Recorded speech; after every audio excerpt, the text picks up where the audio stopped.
everyone, welcome to Unsung Fury episode, I believe this is episode 5. The madness is going to be going on. We have a guest as well, as you can see. Be awesome. Although Gildo will be missed. He'll be returning with us later. He won't be here for the next episode either, so you'll be seeing some new faces. But yeah, hopefully y'all are enjoying Unsung Fury. If you are, be sure to click that follow button right here if you're watching live on Twitch. If you're not watching live on Twitch, you should tune in. We stream every Monday at 7 p.m. PDT right here, twitch.tv/MargaretCrone. If you're watching this on YouTube, smack the subscribe button, hit the little bell. Then there's 3 options that pop up. Pick which one is most applicable to you, and then we'll see what other buttons they have by the time I tell you all this. And then, of course, if you want to support us in a monetary means, as I do pay my entire cast, you can subscribe to us here on Twitch, and that will give you some cool emotes. And then if you're feeling super duper generous, you can also just donate to the show as well, which is, we do appreciate that. I am working on a Patreon. People keep telling me like, oh, you should do that so that we can pay for the shows. Yeah, that's something that's in the works. It's just, it takes time. I run one for Roll For It. It's a lot of work, I'll let you know. A lot of work. But Frank says he's going to do all the work, so I'm like, all right, Frank. No, I'm just kidding. I mean, legit, Maggie. He has said that. Wait, Patreon tier to choose outfits for the cast? Oh, I'm just saying. I'm just saying. If somebody can Patreon tier whatever amount, Maggie will figure it out. To put Bjorn in a pink tutu, I'm down. All right, Make this happen. Make this happen. Yours down. I will. $100 tier. We can even make his character art with a little tutu. But it has to naturally happen in game. Like he gets all of his clothing like blast off, and he's like just barely surviving. He looks around, and he just happens to look up, and he's like, "Oh, cut away." And then you see him come out there with like a big. Okay, now I just want a solo episode with Bjorn wearing a tutu rolling people down. It's in the origin story. Oh, we have done origin stories actually, or not origin stories, but like prequels. So if you do want to check those out, those are over on our YouTube channel. We have a playlist for all things Unsung Fury, so definitely go check it out. This was my excuse to play Warhammer with a bunch of my friends because I really have been wanting to. So I think that gets all the spiely stuff out of the way for supporting. We really do appreciate all of the support. It has meant a lot to us. And of course, we'll go around and let people say who they are. I think the only person who's maybe not going to tell us about their character is Apocalypto. You should probably wait. Probably. Right? Yeah. So I guess we'll start with you. Tyler, how you doing? How's streaming? How's all the things? Tell the internet who you are. I mean, the internet knows who you are, but like my part of the internet might not know who you are. Hi, I'm Tyler. I'm also known on the internet as Apocalypto_12 on all social media. So Instagram, Twitter, and here on Twitch. I actually just streamed earlier today. But I'm going to be playing Tarane Periat, and that's about all I can really say about the character since he hasn't been introduced to them yet. We want to keep it close to the vest as they get to know him and figure things out. But I'm super excited to be here. Yeah, basically, you can find me as Apocalypto_12 on all social medias, Twitch, and I even have a YouTube channel, but there's only one video on it. But that it's a good video. Yeah, but there awesome should be video. more. And of course, moving on next to that. Oh, you know what? We're not all in the right spot. Yeah. Who am I right now? Yeah, you need to swap with. So if Scott and Lobos just swap, so drop cams and then. Absolutely not. Do it. I will squish this little man. Lobos. Me? Okay. Yeah, there you go. Yeah, so No. let me. Here we go. Good, perfect. Yeah. Yeah. There we Normally go. I do that before, but we all were just talking before, so it got a little crazy. And I was looking over, I'm like, that's not Bjorn. And of course, moving on to Lobos, who plays Bjorn. Tell us who you are, and of course, all about the Bjorn, because he's awesome. Hi, I'm Lobos Jr. Lobos Jr. Gaming everywhere else. Sorry, Lobos Jr. on Twitch.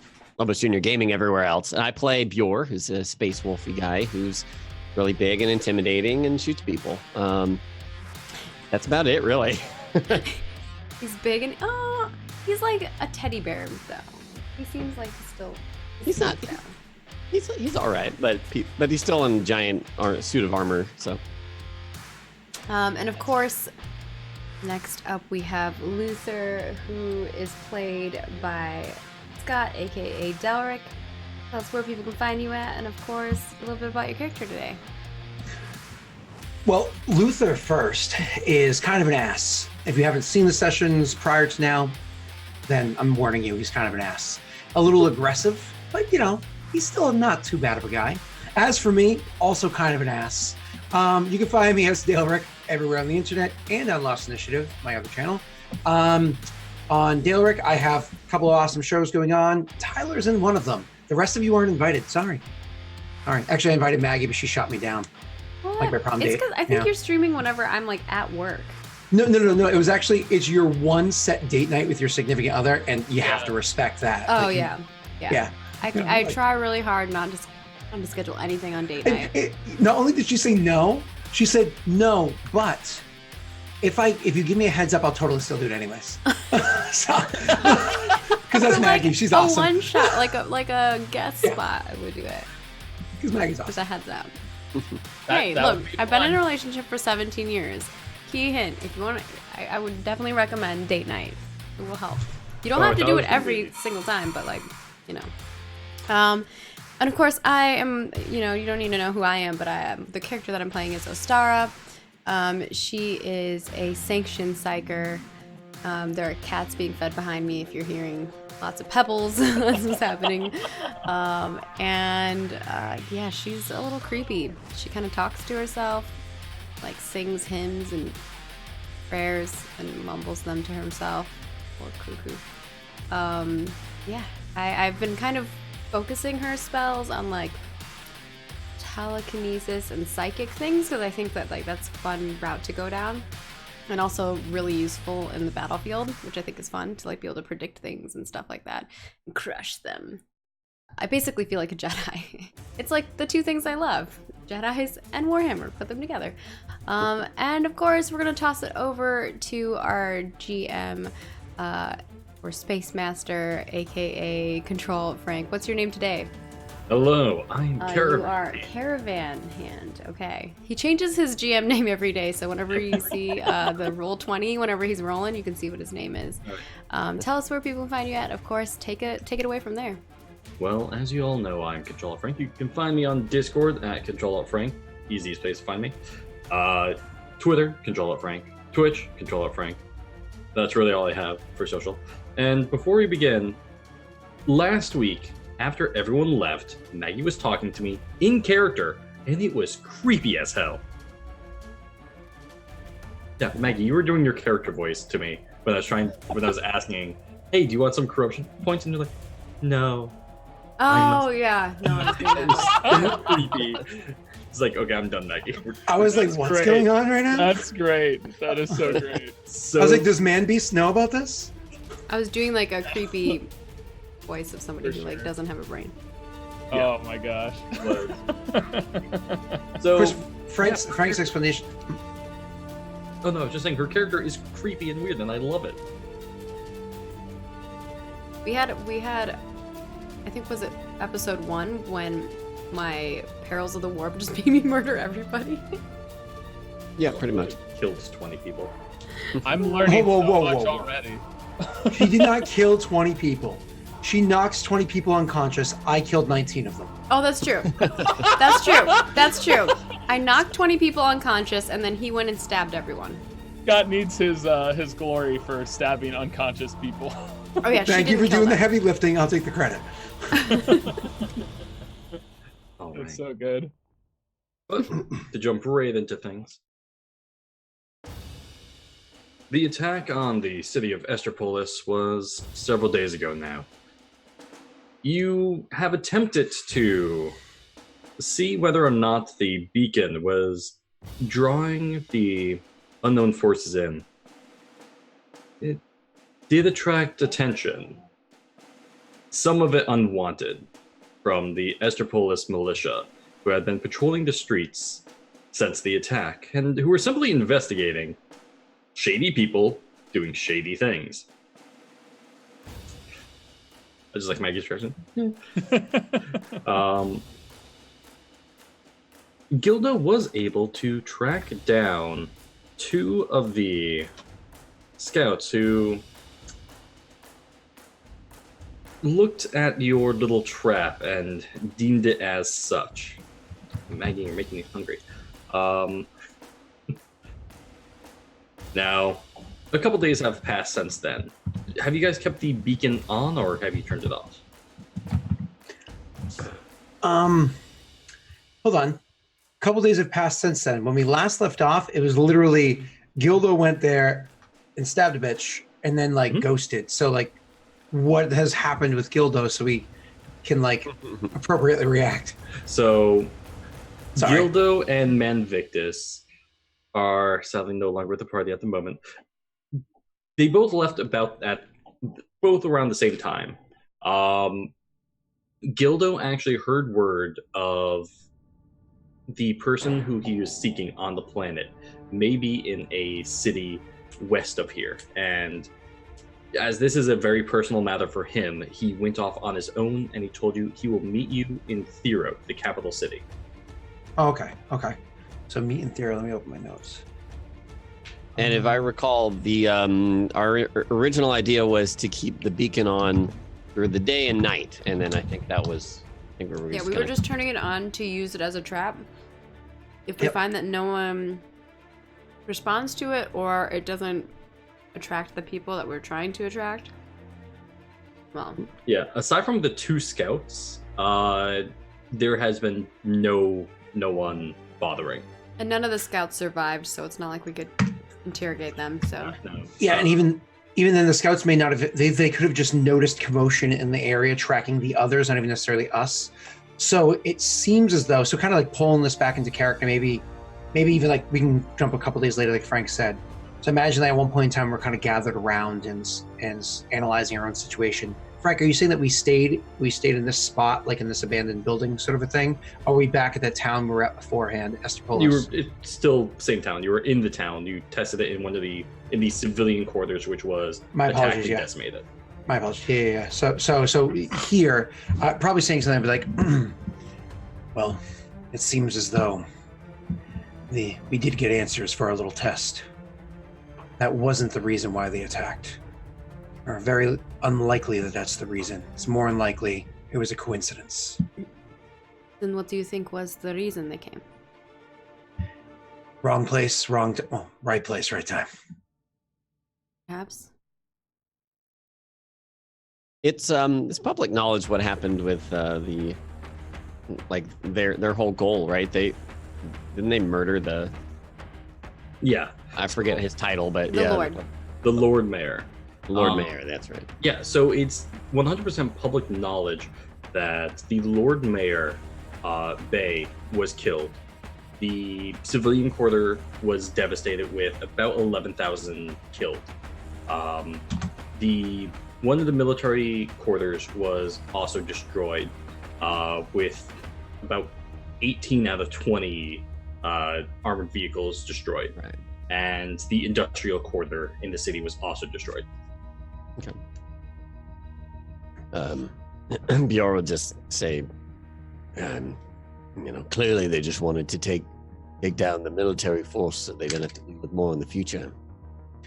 It's more likely that this is a precursor to a larger attack to finish it out later on, or at least reduce chances of countermeasures in the future.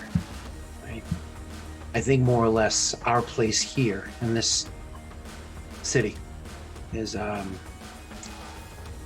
it's not much needed anymore. We need to find out where this attack came from. Most importantly, we need to take care of the heretics. Right. Well, then what do you suppose? That we go find this Lord Mayor's daughter?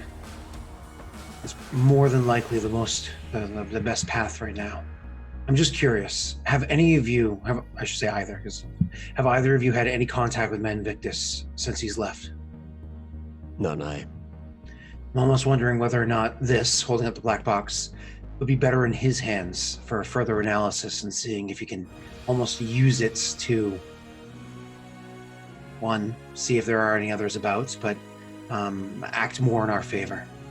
Perhaps we should think about that next time we encounter him next week. Well, it is our goal to meet back in the city, so the capital.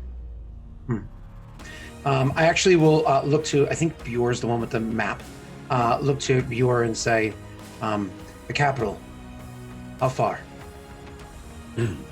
This far. And he points at the map. He So draws lines Frank far. this It's a far. whole Frank. yeah, so you pull out the data slate, which for those who don't know it's basically a tablet, and on it it's a single-use data slate. It only has the map on it and some general information of the major cities. It looks like Thermo is about 2 weeks north of here. On the map itself, it does show the front lines, and it looks like the most direct route will skirt right on the front lines of the battlefields. Okay, that's fine. You Most said that- direct routes. Okay. You said 2 weeks About 2 weeks. journey work? All right. Longer what about- if you try to go around. So 2 weeks direct route, and how much longer to go around? And how much safer?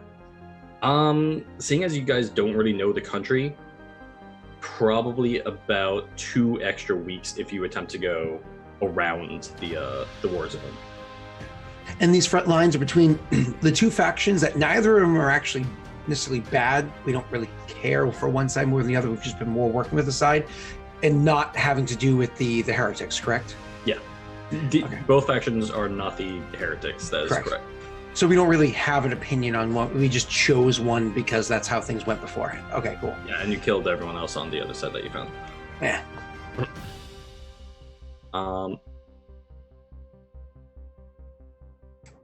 Correct, which their name is Church of the Emperor Reborn. And listen, chat, stop at that.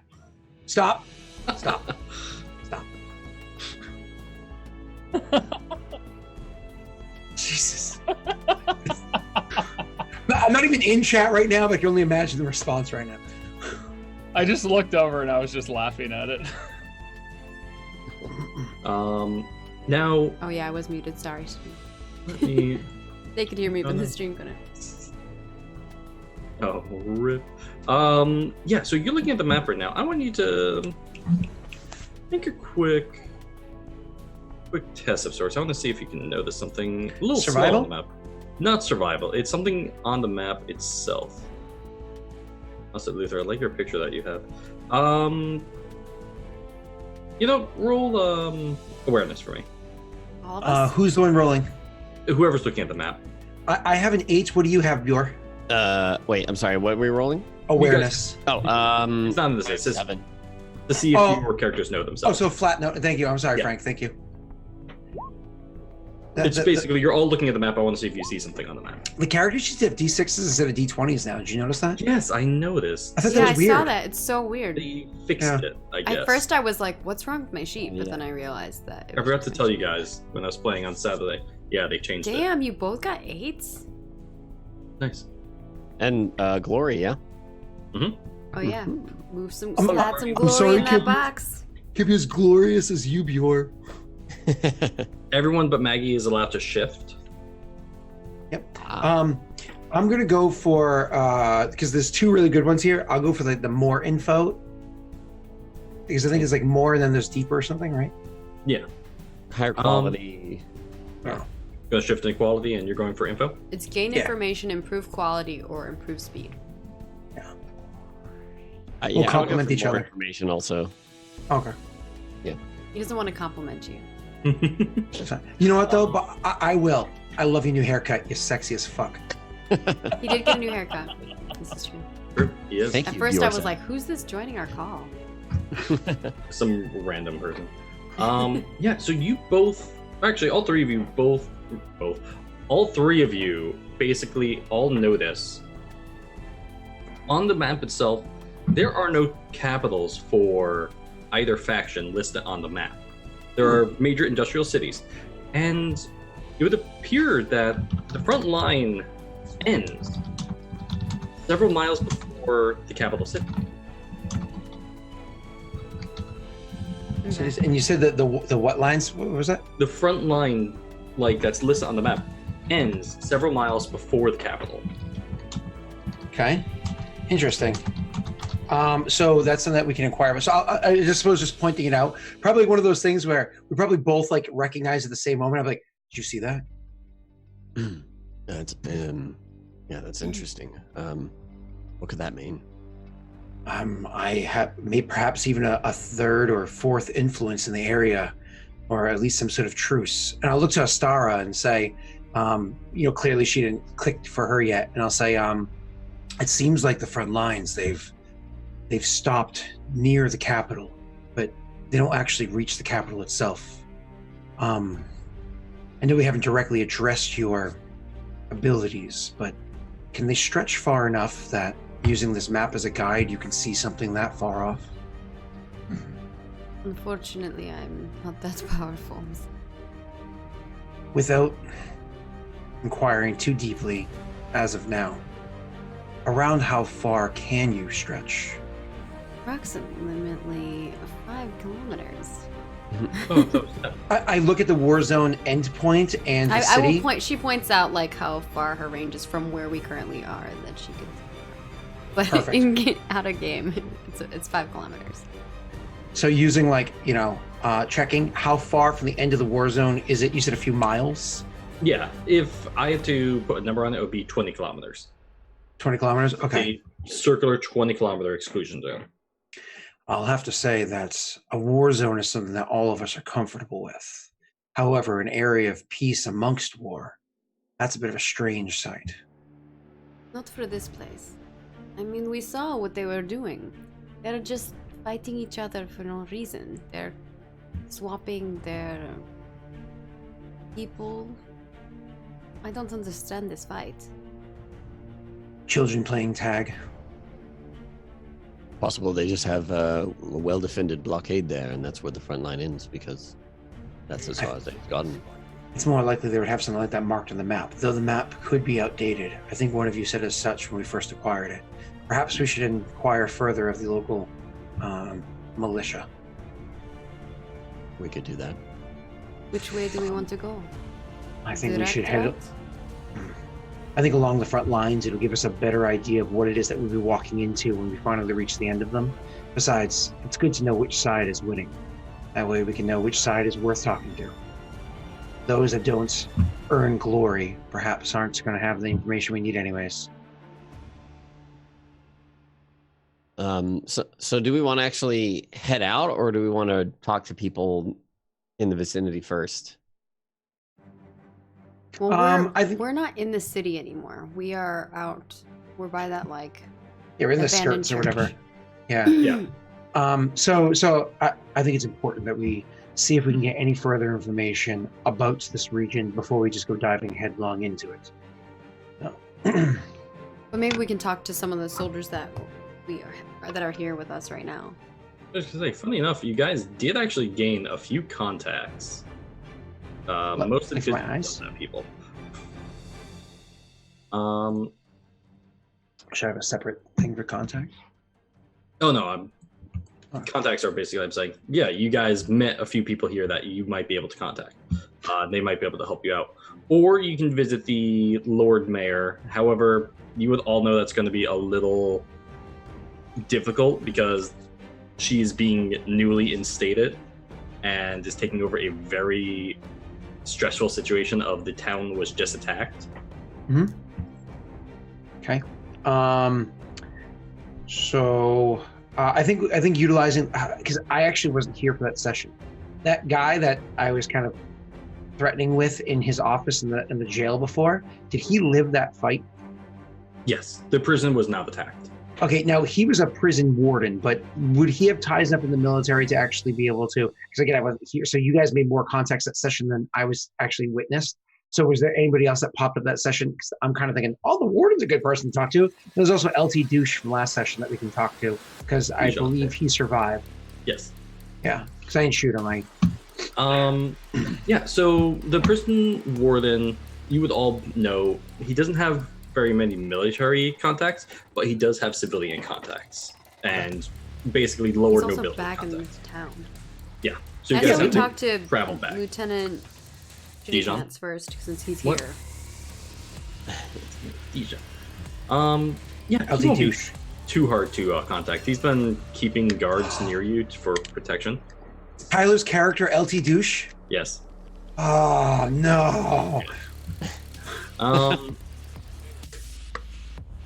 yeah, if you guys want, you can send one of his guards to go look for him, and he can come back after like 30 minutes or so. Sure. Probably driving a jeep or something. Do we still have that vehicle, by the way? Yes, you still Cool. have the truck. Cool. Awesome. So, yep. When he comes back, then. Yeah. All right. What you calling me for? His accent changed. Yeah, I forgot his voice. He had that accent that I couldn't understand before. I was like, Oh no, that He was a little more clear talking. yeah, the clear accent. was he? Oh, okay. Maybe I'm wrong. So he comes in. We're gonna do and I'll actually, because he has a better relationship with Bjor, because he doesn't think he exists. It breaks his brain. I can let you or Maggie, because she has the authority. We don't get along well. Right, Maggie did appear out of nowhere and then kind of walk away, and yeah. Ghost. You usually talk, and then I just show up as bad cop. And then creep everyone out, and then Yeah, and then creep go everyone back out. into the shadows. Yeah. Yeah, basically Well- what happened is you were talking to them, and it wasn't going well, so I just disappeared and appeared. Bjor will just say, we have plans to travel to the capital, and we're not sure of the situation between here and there. We're looking to gather some information on that. Right. I'll tell you this much. The front started up again. It's been quiet for these past couple weeks until the fucking fire rain which you guys came down on. Well, the situation's exactly how it should be. It's a war zone. You should be able to get to the capital fine. We all know about the fire rain. I assume the Junties know as well. As long as they know you're refugees, they'll probably let you through the lines. Little trouble, probably, but not too much. hold Spies and up. everything. Bjor will hold up like the data pad or whatever and kind of point out the big space in between the capital and the front line and say, what's this all about? Ah, 0. No fighting allowed. It's a disarmament zone. And people just obey that. I have no choice. Before my character sounds dumb asking out of game, does disarmament literally mean leave your weapons at the border, or just don't fight, or Don't you'll fight. cause bigger problems? Okay. Basically, they put red tape on your weapons, and if the red tape's broken, you're in trouble. Oh, I do that shit in D&D. I love that. With like leather straps. Yeah. Yeah, it's an actual Yeah. thing that they do in real life. Yeah. Yeah, they like wrap Oh, no. into your weapon. That's funny. Good thing I get extra red tape. Sorry. Anyways, cool. All right. Anything else you can tell us? Oh, that depends else. Well, it's you want to know. What are you Well. fighting for? Me, personally? Well, I'm fighting for Estropolis. What Wait. with the Junties? I assume they're fighting for that city as well. But those bastards all want military power. They just want to live a peaceful life. But we were promised. How did this all start? Oh, well. The old planetary governor died about 50 years ago. And his children couldn't decide on who would take his place. So, for the past 40 years, they've been doing this.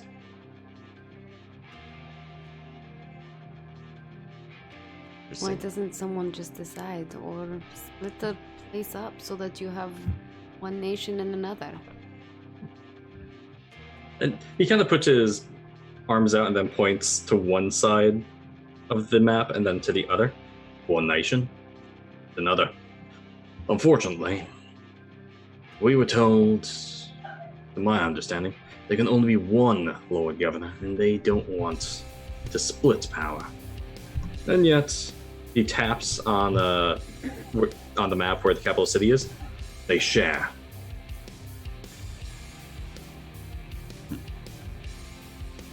All right. Well, are there any secret passcodes or anything you have for getting access in there easily? As long as they know you're refugees, they'll probably let you in. And if not, we have a bayonet. Oh, no. They'll shoot you if you try anything like that.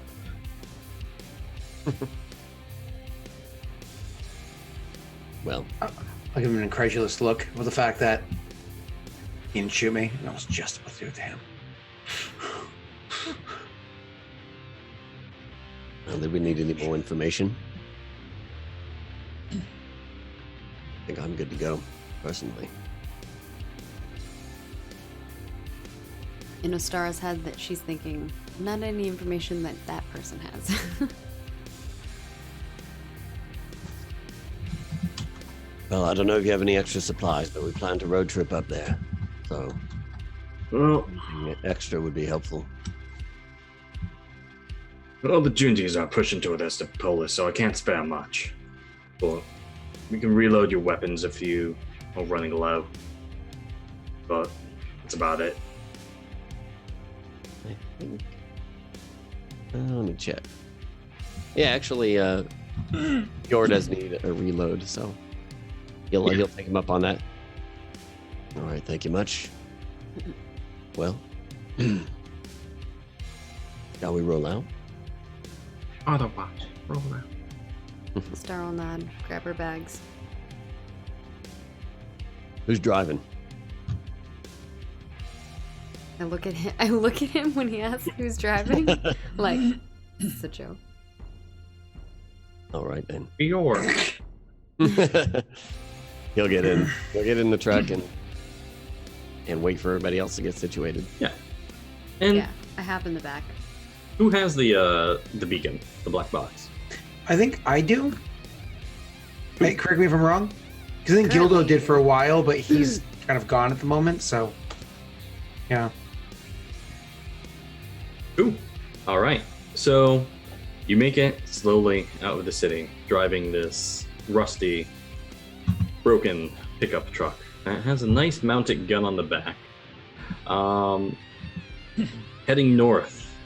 In the far distance, you can hear the sound of battle, artillery firing over a long distance. And yet that is still far away. The streets themselves are full of people on foot. Very few vehicles. And those people you do see in vehicles seem to be far better off financially. Minor nobles, mostly. How long do you guys drive for? I mean, it's about 2 weeks. Do you mean how long do we drive for in the first day? Or? Yeah. What is a safe amount of travel in 40K? I mean, you could travel the whole day. I guess. Because if he's getting tired, which I don't know if We it's- could just swap. gets tired, I can take turns, you know. Yeah, we could just But take also, I was gonna say, you guys picked the proper driver for this because he's a space marine. He doesn't really Yeah. need that much sleep. yeah, if you just pop a couple turnarounds, you know, West Coast turnarounds, you'll be good. Yeah, I like guess if he gets tired, then Luther will just swap with him. I get a +8 as well. So. If any of them see anything, I will awaken and scry the location. If they spot something, to stop. Yeah. I'll scry. make a. We're being cautious. We're not being crazy. Because you're scrying, Maggie. Just make a awareness for me if you're An awareness or a scry? awareness. Because if you're scrying, I'm just gonna say you succeed. There's no stressful situation for it. Okay. Okay. 3. Yeah, you're actually able to spot out a couple off-road paths that look like they're old animal tracks that don't have that many civilians on them. That might actually be a little faster. I will mention this to Bureau then. I'll say, over there, do you see that? Looks like perhaps maybe trails that will be faster for us. We can give him a go. maybe track them on the map to make sure that we don't get off course. I'm making an awareness check to do exactly what you just asked. Mhm. Enough, Maggie, if you want to look as well. An assistant? No. I don't think you need my assistance, but I'll. Awareness. Astar, you point out the path, and Yeah, that awareness too. you both. We're very aware of the situation. This is why nobody lets me play casters. When I drop fireballs, people die. Yeah, you both basically, when Bjorn's like, oh, where? You both like point immediately over there. And it's just this like thicket that just these bunch of bushes and brambles, and just beyond that you can see a one lane path.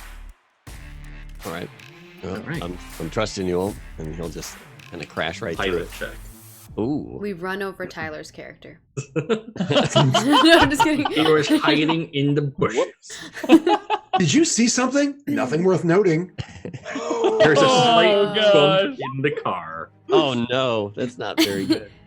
No, the real question is, does Tyler's character see us before we hit him? No, I'm just kidding. Yeah, so the car itself, as Is that you you go driving, off-road, Bjorn? No. No. first off, Listen, you have He's been driving for 14 hours. I'm a little tired. Yeah. Oh my gosh. Oh, why he rolled That's a my one, friends. you guys? like, you're fine. Yeah, so you're driving down this little pathway, and something takes your eyes off the road, and as you look back, you didn't notice the pothole on the one side, and your car just goes and you hear a little whirring in the engine. What was Another- that? Not good. Sound good. We might want to check it out. So was like, it was totally not my driving. No, Something yeah, in the Bjorn was ground. texting and driving. It's his fault. When you say we might want to check it out, and kind of like we're all agreeing, I'll be like, why don't you just watch our flank? And I kind of look into a star. I'll say, we'll look at it. I nod. Luther, make me an awareness. Absolutely. Difficulty 3. Absolutely. Now is when I fail. Oh, Hey, complicated. bad. well, Ooh. Gotta keep it Complication, complicated. On the corner of your eye, you notice a faint red light in the night sky. As it has been about 14 hours, so nighttime is upon you. There's a flare in the air, Ooh, I like flares. and you're a military man. It's not an attack flare. This is a SOS flare. This specific color you would know is issued to Imperial Guardsmen and Imperial Navy for crashed ships in the like. Ooh, shit, man. That's awesome. All right, so I immediately, because Star and I popped out and we're heading over towards to check things out. I'm going to tap a Star on the shoulder to get her attention. Be like, you see that over there? Hey, Bjorn, you see that? When That's he an points it out, SOS. I do, and I'm like, it looks like a flare. Do you want me to see what's over there? Absolutely. I'm going to scry. I'm going to try to hop up higher up in the car and look in that direction. Now, mind you, you're surrounded by woods. You're several miles or several kilometers from the main road that you guys so got we're not off close of. enough? No, you can definitely scry there, but this isn't coming from the main road. It's coming from further in the forest itself. Oh, I thought that was a complication. It's not. Nah. Yeah, so, Asara, tell us how your scry looks. Oh yeah, because Sarah hasn't been here. She kind of hops up and sits on the end of the truck, and her eyes roll back in her head and just look white. And it's almost like she astrally projects out of her body.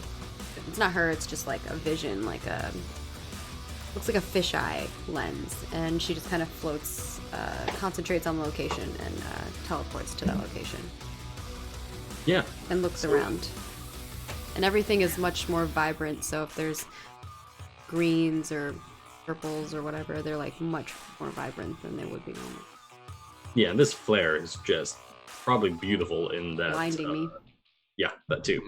Um, Blinded by the light. now, as you're scrying, you see something there, holding a flare gun, next to what looks like a savior pod that's crashed in the forest itself.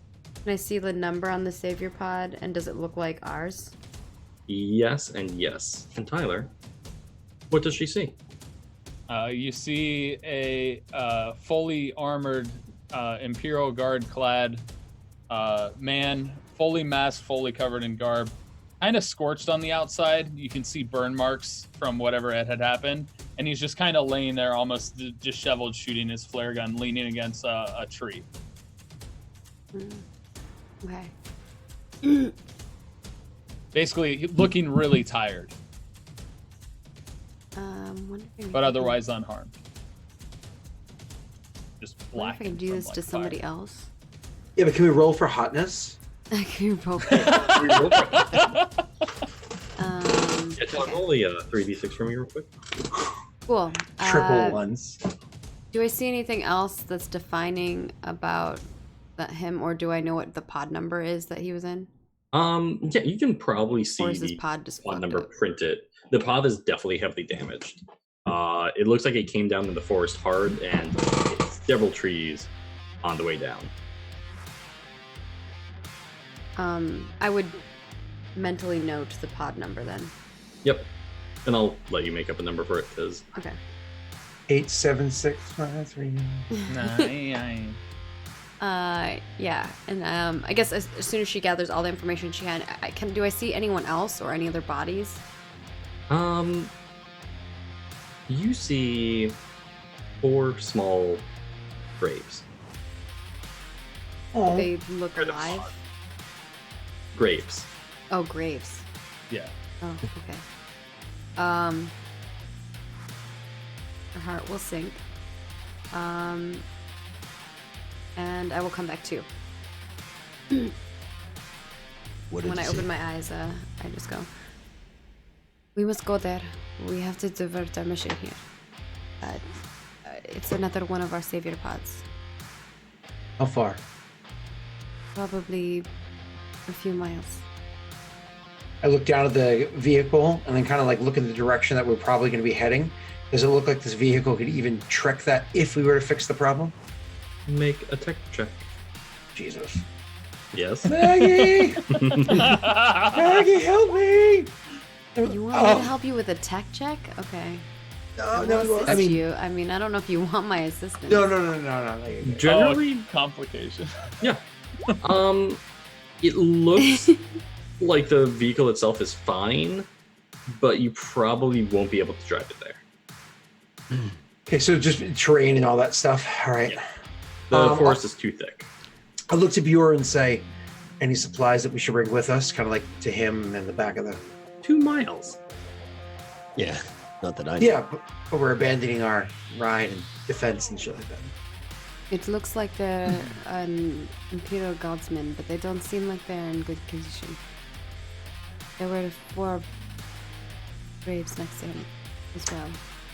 Is there a any medical supplies whatsoever that were in this? Because this was a military guy's car before, and he was a bit of a leader. Any chance he has any medical supplies in here, even if it's just like a basic first aid kit? No. There's ammunition, but no medical supplies. Okay. All right, cool. We may want to move the vehicle off the side of the road and then make our way. Does that mean you pick it up and just like tuck it between some? To be Yeah, can fair, you just lift the there we car? wait, what's your strength, Bjork? It is 5. Okay. Oh, you're actually not as strong as I thought you were. Yeah, but isn't it different? Like when you're a large-sized creature, 5 means different than when you're a medium creature. And my character's small size; he's only 5'9", so. But you. Yeah. So, Bjork, you probably can't lift it super easily. Like, you can probably pick up one side for a couple inches and shift it over, then pick up the back and shift it over, and just keep doing that. Or you can just literally pull off onto the side of it. Never mind. Maggie, Yeah, you- crush it, and he can just roll it. Okay. Gosh. Just crush the car. True. I don't think we'd have a car by the end of that then. No, that's fine. Yeah, but no, you'll just like if it's drivable or slant, just throw it in neutral or something and just get it out of the way. So it's a little hidden. It's like I barely put it in neutral, and he's already pushing me like I'm hitting the accelerator. It's like, Oh, whoa. that you can do. That you can do easy. Yeah. Yeah, just make a quick stealth check for whoever's Oh, sure. Stealth check. yeah, to see how you hide it. I'm good at that, so it's okay. Yeah. there you go. Oh Jesus. Oh my God. Can I cast Chameleon on the car? Only yourself, I believe. Oh yeah, I think it's. Unless I It's a think it's a stealth. Yeah. This one is take some corruption. He got a 10. Yeah. No, I don't think He's he's like, oh, finding you can that. get some corruption. He's always trying to corrupt me. Yeah. So one of you is like not in the vehicle, and you look around, and it's gone. And then like Bior just like waves from a bunch of bushes. Jesus, Bior, your stealth is insane. I love it. Yeah, so your vehicle is hidden. Are you going to mark it so you guys can find it? We mark it on our map. Yeah. Bing. X This marks the map- spot. Oh, This map doesn't auto update back to a database because it was one of their maps that we pulled into our tablet, right? Basically, it's wireless completely, no internet, no nothing. Perfect. we take a picture of it, just like to remember where we parked. The parking Selfie style though, so it's like in the background, just kind of like. Oh, cute! I want fan art of that. No parking space. Awesome. Well, I do All right, let's go. Yeah, we start marching it's- onward.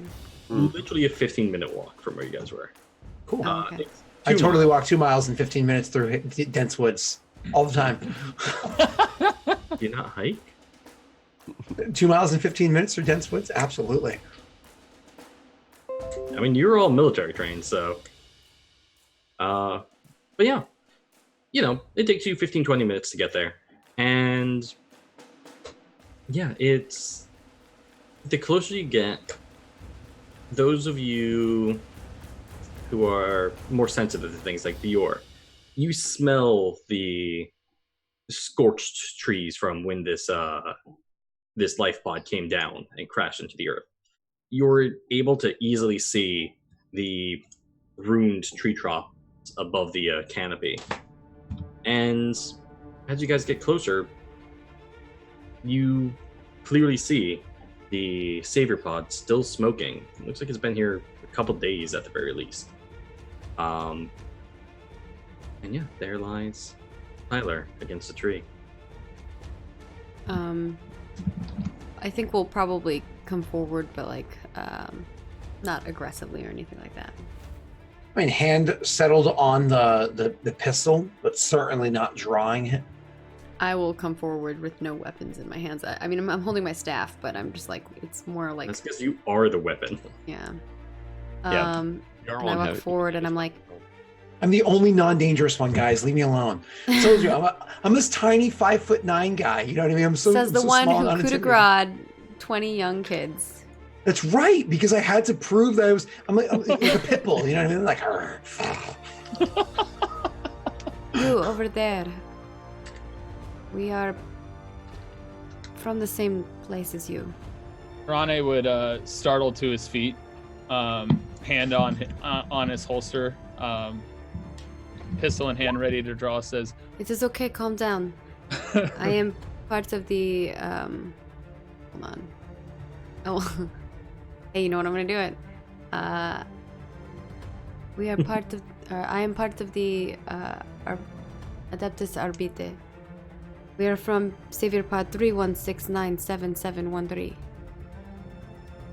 so you're from the ship. We are. Oh, thank God. I'm okay, but the fire was too much. Took out the rest of the ones that were with me. How long have you been here? Days. I don't know. I can't keep track. I've focused on digging their graves and giving them a proper burial. I look around. I see the smoke still coming out. We should move. If you've been here for days, someone could be tracking you. Sounds fair. As a matter of fact, if you've been here for days, alone, burying bodies, he could very well be bait. I say, immediately starting to look into the area. May I roll an awareness roll? Sure.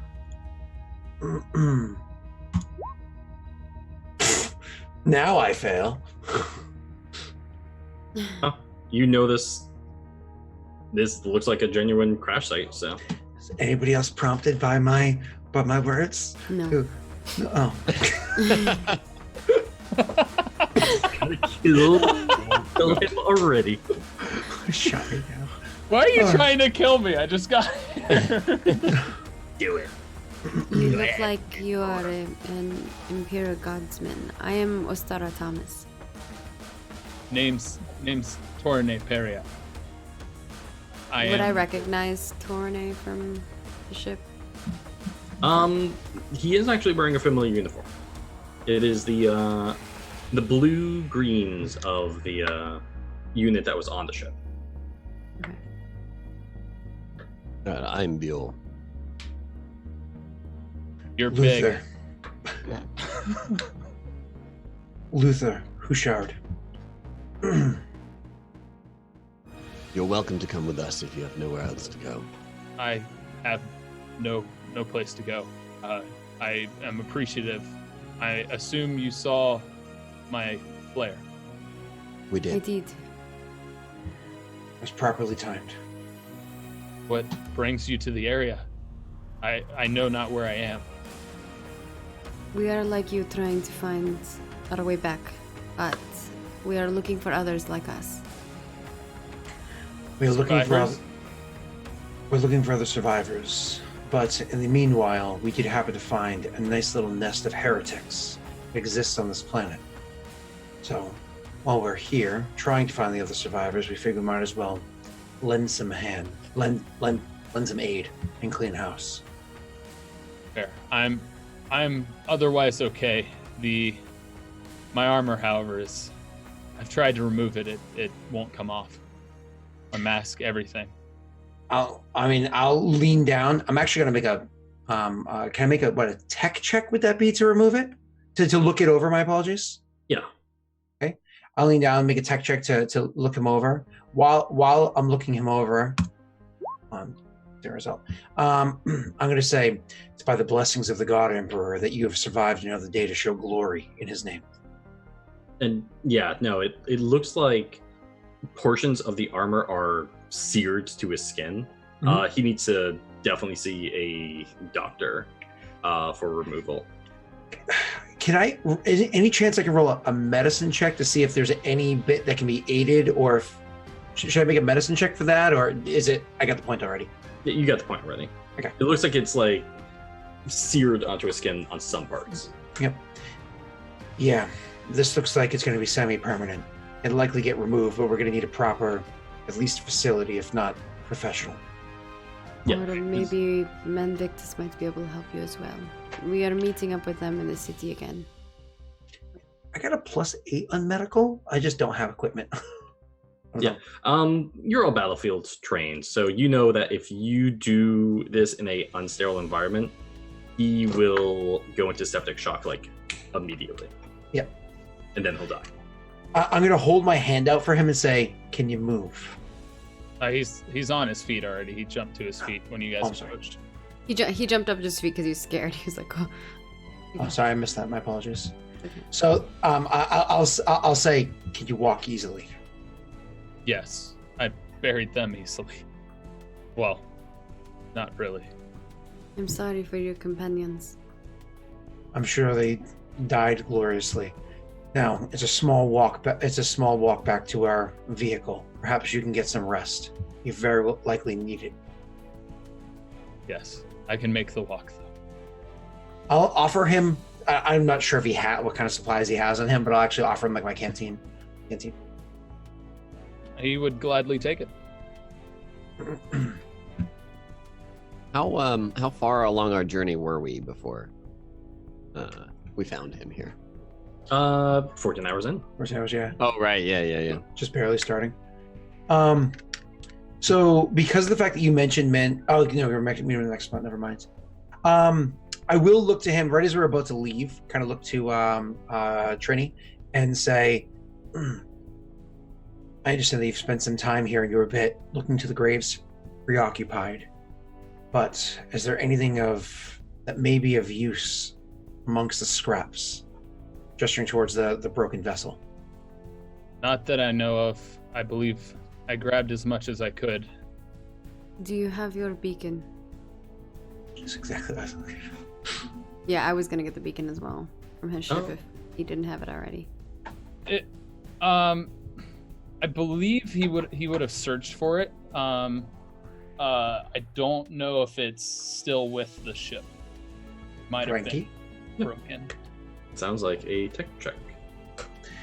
roll individually or someone lead and others assist. Someone I lead. think he would have probably had to look for it. If he said he looked for it before us, then he would have been doing that on his own, right? Yeah. Do you want me to just roll a tech check, Frank? Yeah. Oh, wow, Damn, 5. not bad. Yeah, so Tyranny, you would be able to point out where you would assume the beacon was, and the part of the shuttlecraft where that is shorn clean off. Yeah. Bits of just metal shrapnel still all about. Would have been right there, but as you can see, it's gone. Fortunately, we still have ours. We've been trying to use it to communicate, but we haven't heard back from anyone yet. Before we left, I spoke to my commanding officer, and that is what they said to do. Frank, did you say it was destroyed, or very likely it was the other part of the ship that is not this part? It looks like it was either destroyed or when it was coming down, it hit a tree hard and Yeah. sheared off, and who It's knows? not enough to, like, the debris would be too difficult to search through in this area. Yeah. Yeah, okay, gotcha. Perfect. It's like a good Yeah. several miles of debris. And it only lasts for, does it last for so many, like, would it be active on its own, or would it have to be activated? Like, is there any chance that we can look for a ping right now? Or? You can't look for a ping because you don't have that ability, but somebody aboard a ship would be able Yep. to locate the beacon. I understand. Cool. Very well, then I say, then why don't we head our way back to our vehicle so at least you can get some rest. It's a flatbed. Thank you. And we will walk. We'll begin our journey. I'll help carry anything that we can. Yours as well. If Bjorn's helping, nobody carries anything. That's true. Bjorn can just Bjorn carries I'll take I your feel stuff like Bjorn and just you. picks me up and carries me. Gaston style, just carries us all on benches. Rock my train on the graveyard. But yeah, the way back is a little slower, as you're now carrying a wounded person along with you. Walking wounded though. If he wants to, Thing that's probably weird for you, Torne, is that you just hear sometimes Ostara just like muttering to herself. It sounds like she's like saying a prayer quietly, like mumbling it to herself. Every humming. time you would do that, he literally would turn and look at you like confused, kind of like She startled. looks like oblivious to the fact that you're staring at her regarding it, unless you say something. No, he wouldn't say anything. He's tired. He just wants to get to where they're going so he can rest. so about 20-30 minutes pass by as you guys make your way back. Everyone except for Bjor has a little trouble finding where the truck was. Right here. When we got to the area, Torne would just be like, "You said you had a vehicle." We do. That's right over here. He'll like disappear into the brush, and then you hear clunk, and like the wheel becomes visible, and then the next beat. Yeah. So, what's the plan? Hop back in, and I imagine is Bjork feeling a little tired? Like, should I take over since I imagine I caught some Z's in the last 14 hours? And go weeks without sleep, basically. Never mind. Okay. But Bjorn would check the map and look for like the next noted like town or somewhere we could stop off maybe and get some help for our new friend. There is a town not too far away. Okay. He'd point that out and say, we could try and take a detour here at this town and try and find some help. Or we can try and book it, but it's going to be a long time before we get to the capital city. Yeah. Or Corne would respond and say, "I'm fine. It's minor. I'm fine the way I am. I'm just tired." Then Perhaps. get rest. Okay.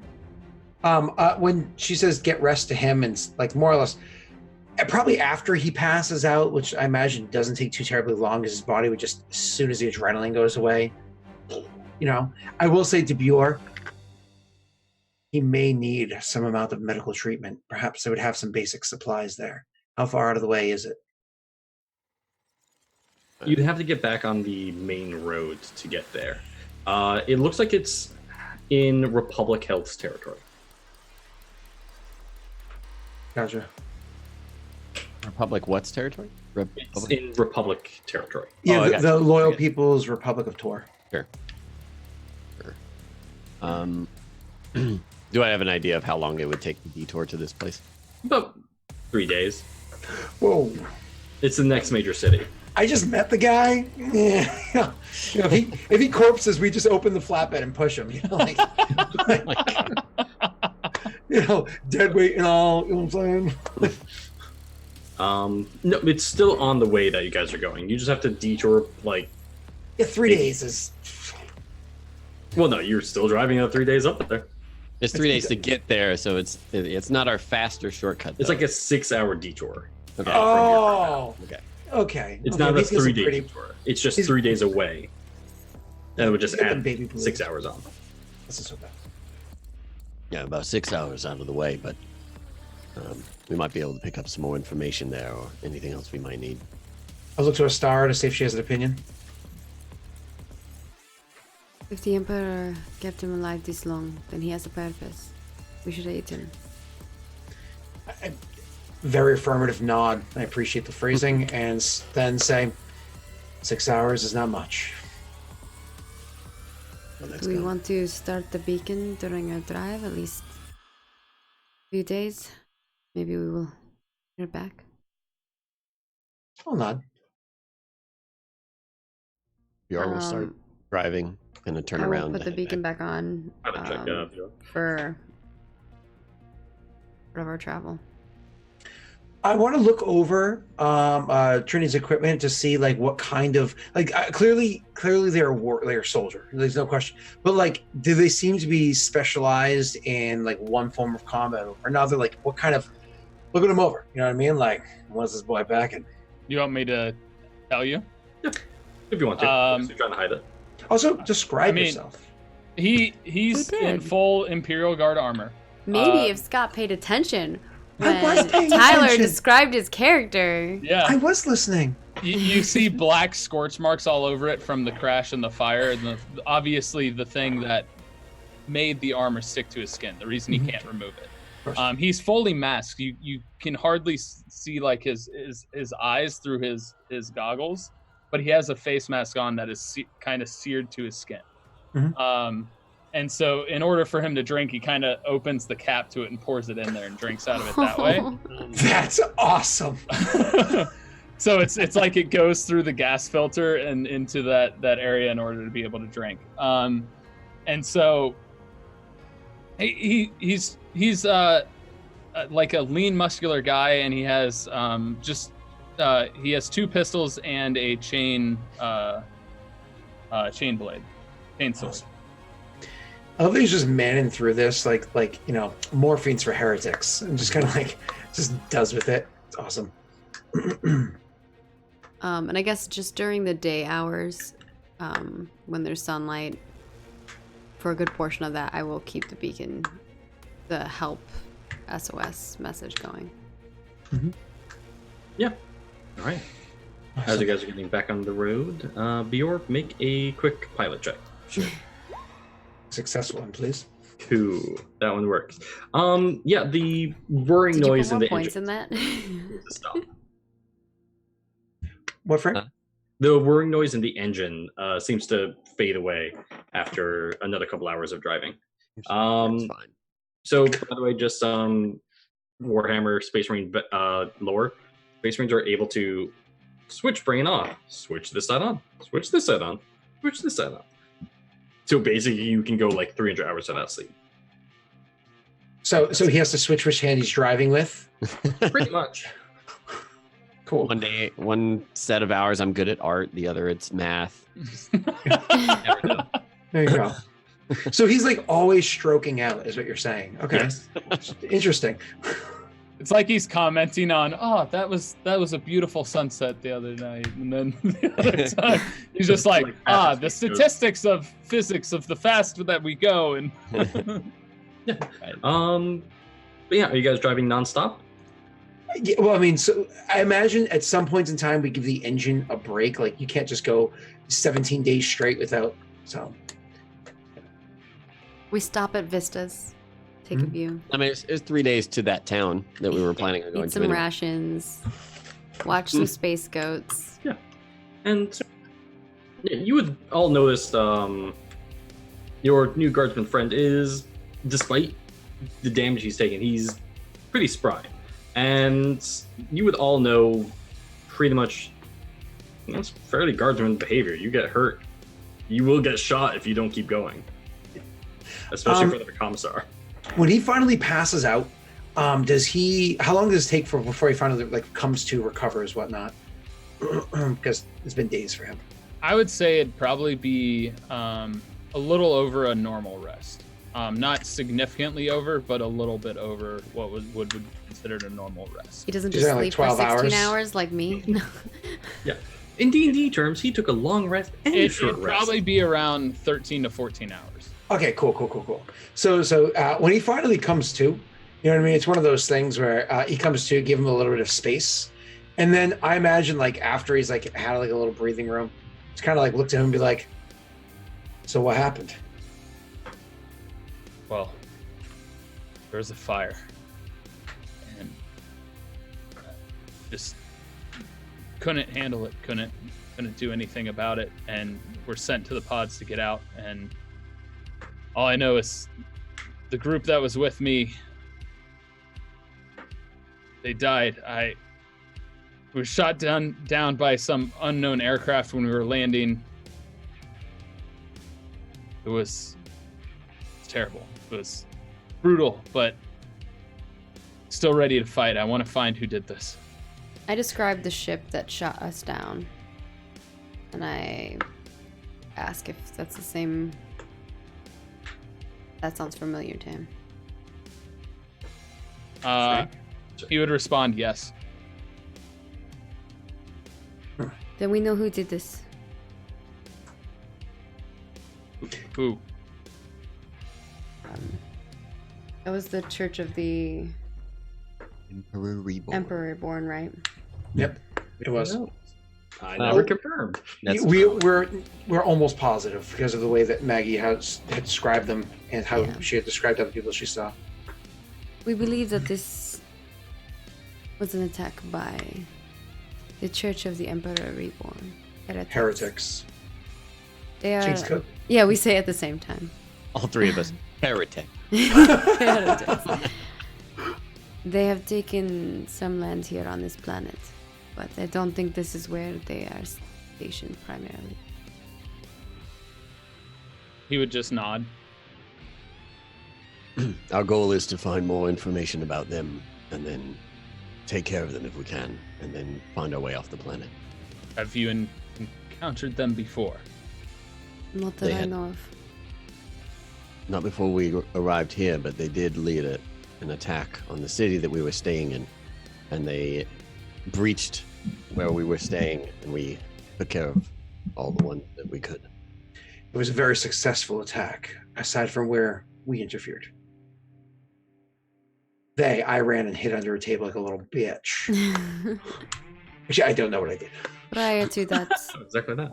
the Vanderwolf was just on its normal course. We had not interacted with these people before. Understood. If that is what you are asking. You answered fully, more than I had asked. We do believe that they are behind the attack on the Vanderwolf as well. Were you a traveler then on the Vanderwolf, or did you live there?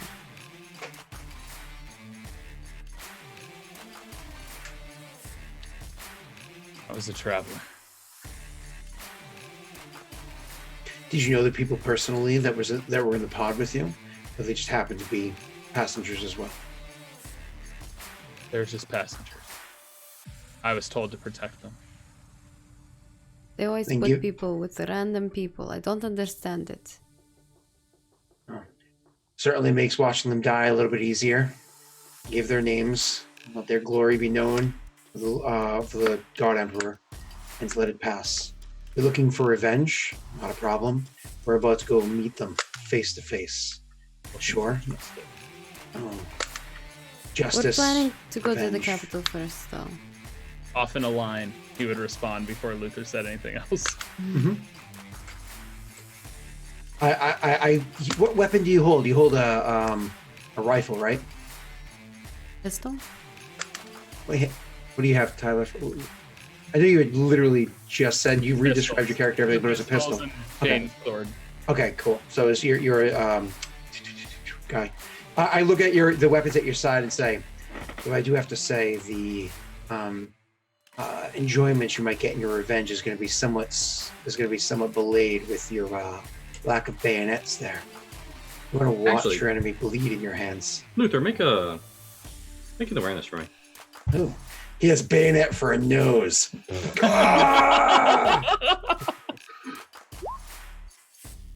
Complication. Your life is really complicated lately, Scott. Jesus. It is. No idea. Yeah. Does he see the types of weapons that you're carrying? He just sees that they're. They're holstered? Yep. Yeah. Yeah, so Luther, you're taking a look and you fry suddenly in your seat as you hit another pothole. This one's sadly unavoidable. But Bjorn did see it. Good job, Bjorn.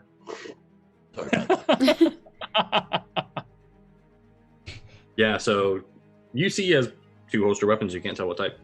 These are gun blades from FF8, aren't they? How They did are. you know? FF8. There's weapons. Because Frank's a weeb.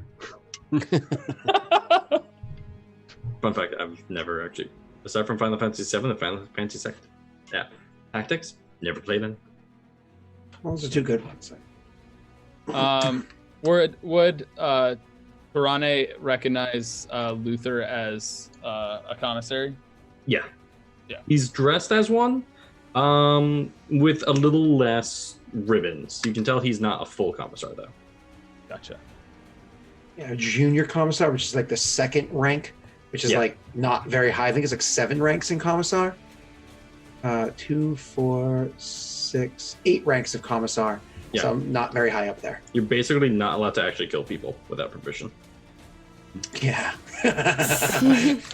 Not Sure, like- Frank. He's like, sure, yeah. Totally. Come not. here, little boys. Then the rules, I don't make them up. Karane would just acknowledge and say, I see you wear the clothes of a commissar. I'm nearly in the position. This situation has belayed my rendezvous. Where were you headed? I will actually, because she's somebody of significant authority, I'll actually produce the paperwork that I have on me and just hand it to her. I'll look over it. Yeah. So basically, what the paperwork says is, it's an official like church document or ecclesiarch document, which says we hereby announce that Luther, yada yada yada, is assigned to the fringe world of Tor Primus in subsector Temitory to take a adjutant role with his new mentor, Commissar Scott still has a name on. Billie Jean. Billy, yeah. She's not my lover. Luthor as well. Not. Torne would look at Astara and say, and acknowledge the fact that Luther easily handed the papers, and he says, "Position of authority, what is it?" I told you that I was part of the Adeptus Arbite before, when I announced myself to you, Gotcha. so you know. He I don't had a think you asked that, concussion. 'cause He you had a already- concussion, you know. Slapped. He was tired. Yeah. They're basically like the police state. Judge Dredd Space People. Yeah. Ah. Gotcha. So let's take the paperwork back and put it away carefully. I take it you guys were in a pod together yourselves, huh? We With were, another. but like you, none of us knew each other before. We have another companion. He is looking for someone else, but shall return. He was injured recently. Needed to lick his wounds. I say somewhat jokingly.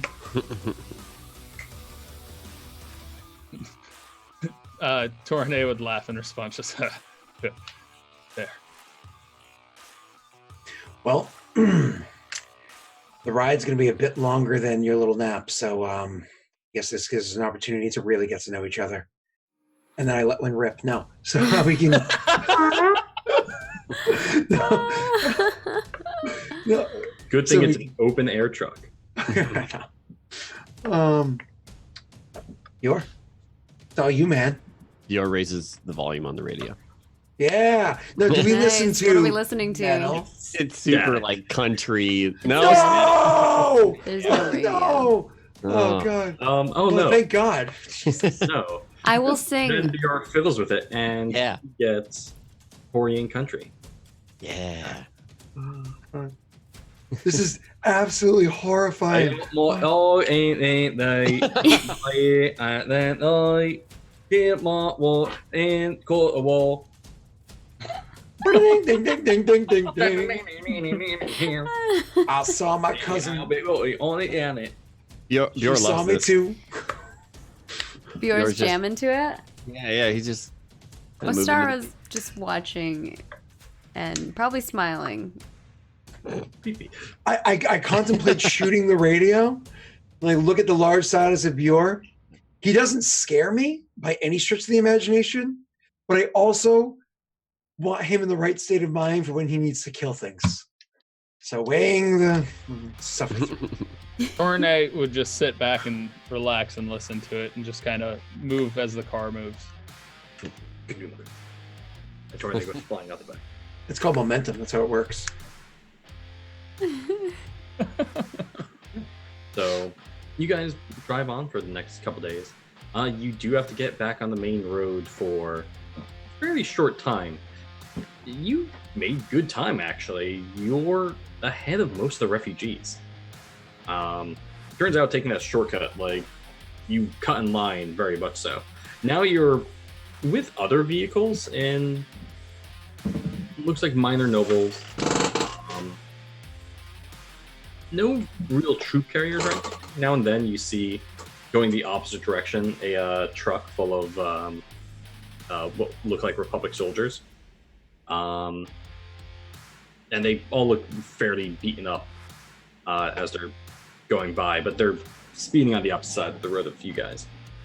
But at one point, you do see another little route off the beaten path.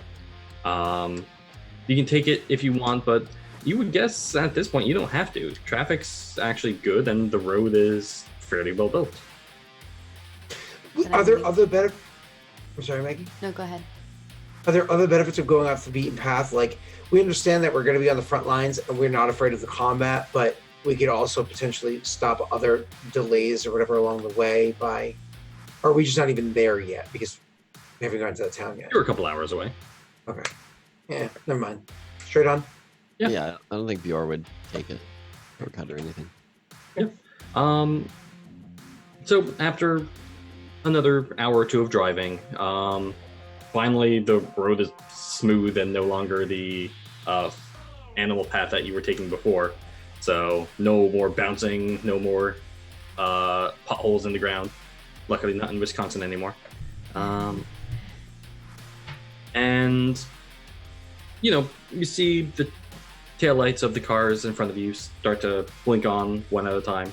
There's maybe 4 cars in front of you to a roadblock. Mm-hmm. Okay.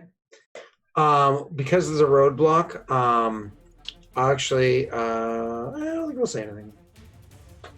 Can we see from where we are what's happening over there? Yeah, it's just a roadblock. It looks like they're checking identification papers. Okay.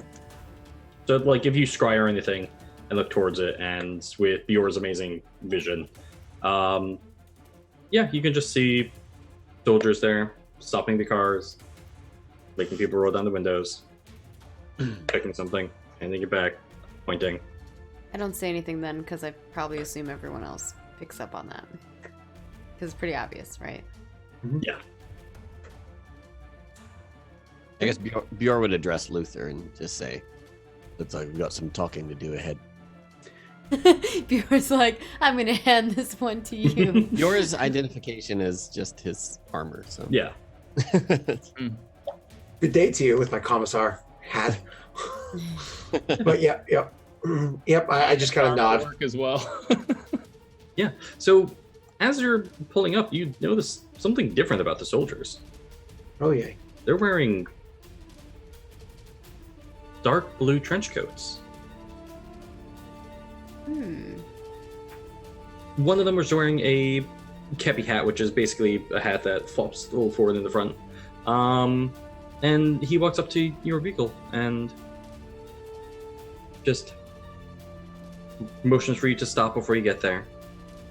Frank, hold on. Before we get there, as we see this person, they're probably like within like 30 feet or whatever. Yeah. They have we noticed that outfit at all? Because that doesn't sound like what Maggie has described the 2 times beforehand with the people that we believe to be the Church of the You would Emperor. notice that's not the Church Yeah, of the it was Emperor always Awakening's lime. uniform. Okay, cool. It was like yellow and lime green or something. Yeah, and Yeah. yellow and And no trench coats. and Yeah, in never yellow trench coat. Exactly. is the color of the Republic. Yeah. Blue it is the junta? color of the junta. Okay. Blue's junta.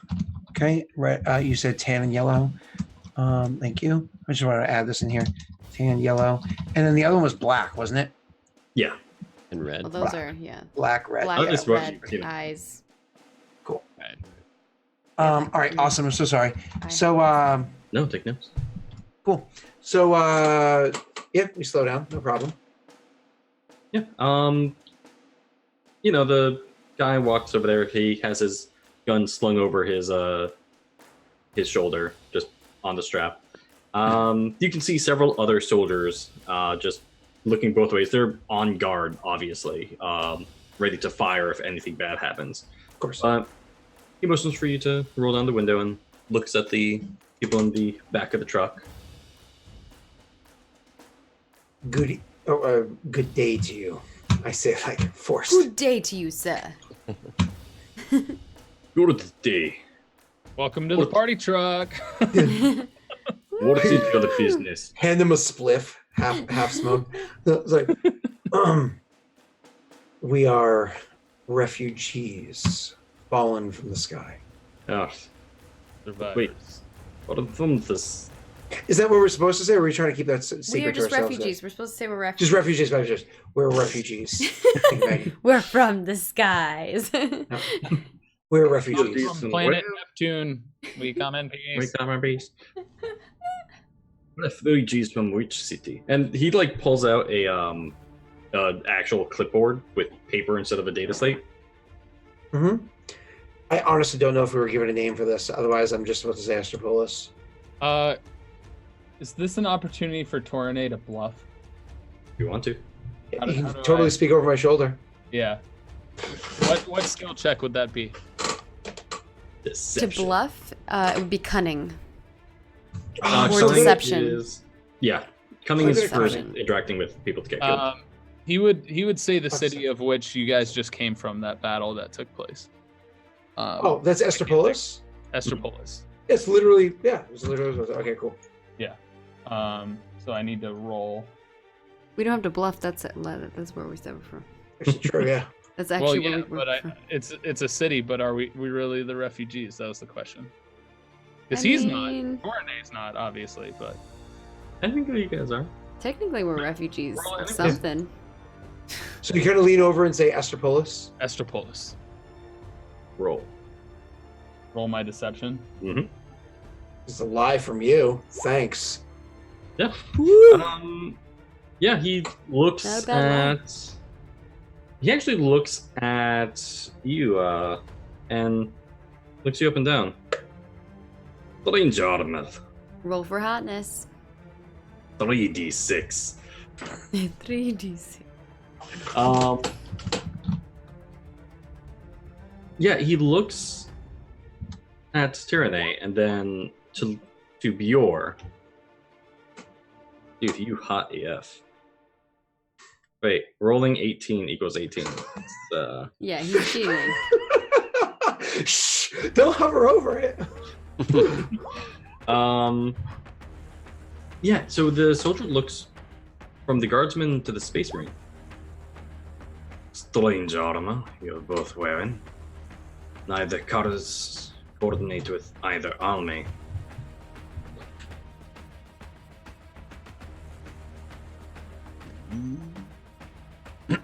We were assisting. Assisting. So you are assisting the Republic.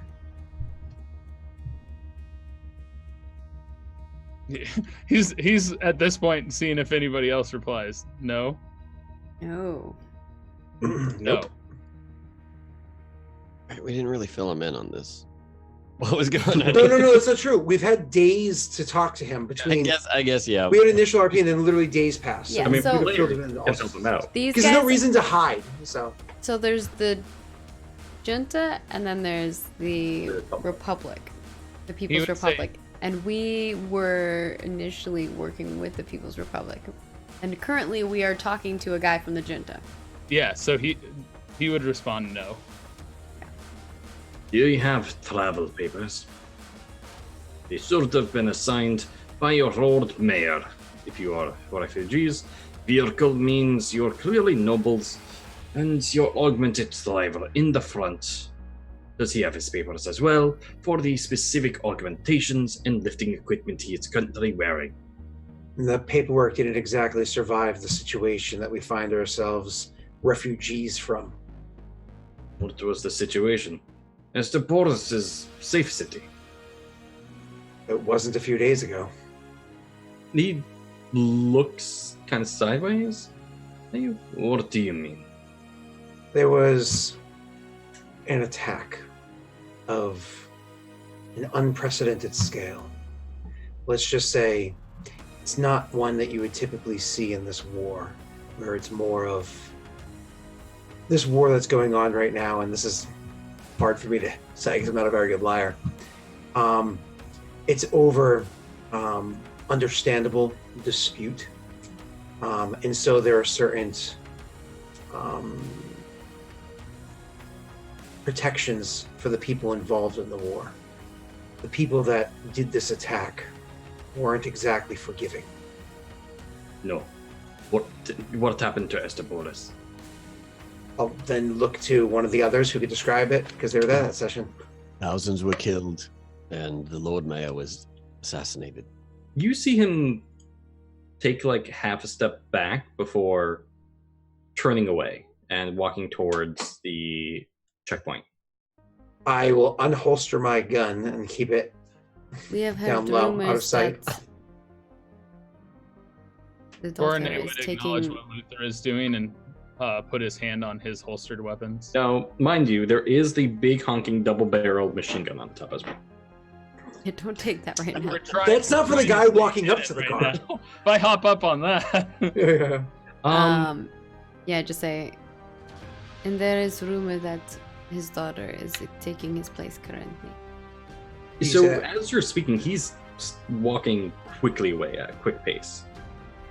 Bye. Maggie, really quickly, have you identified whether or not you can hear as well as see when you scry? I can't. Okay. So Does I'll it actually, so because you probably didn't identify, I'll actually lean over to you and say, when you do your thing, you hear as well? I just see things. What? Very What? vibrant and colorful, but I cannot hear. I cannot smell. I nod to that. Can you taste? I don't know which we're talking about, but No, but she can feel it. He's talking about my ability.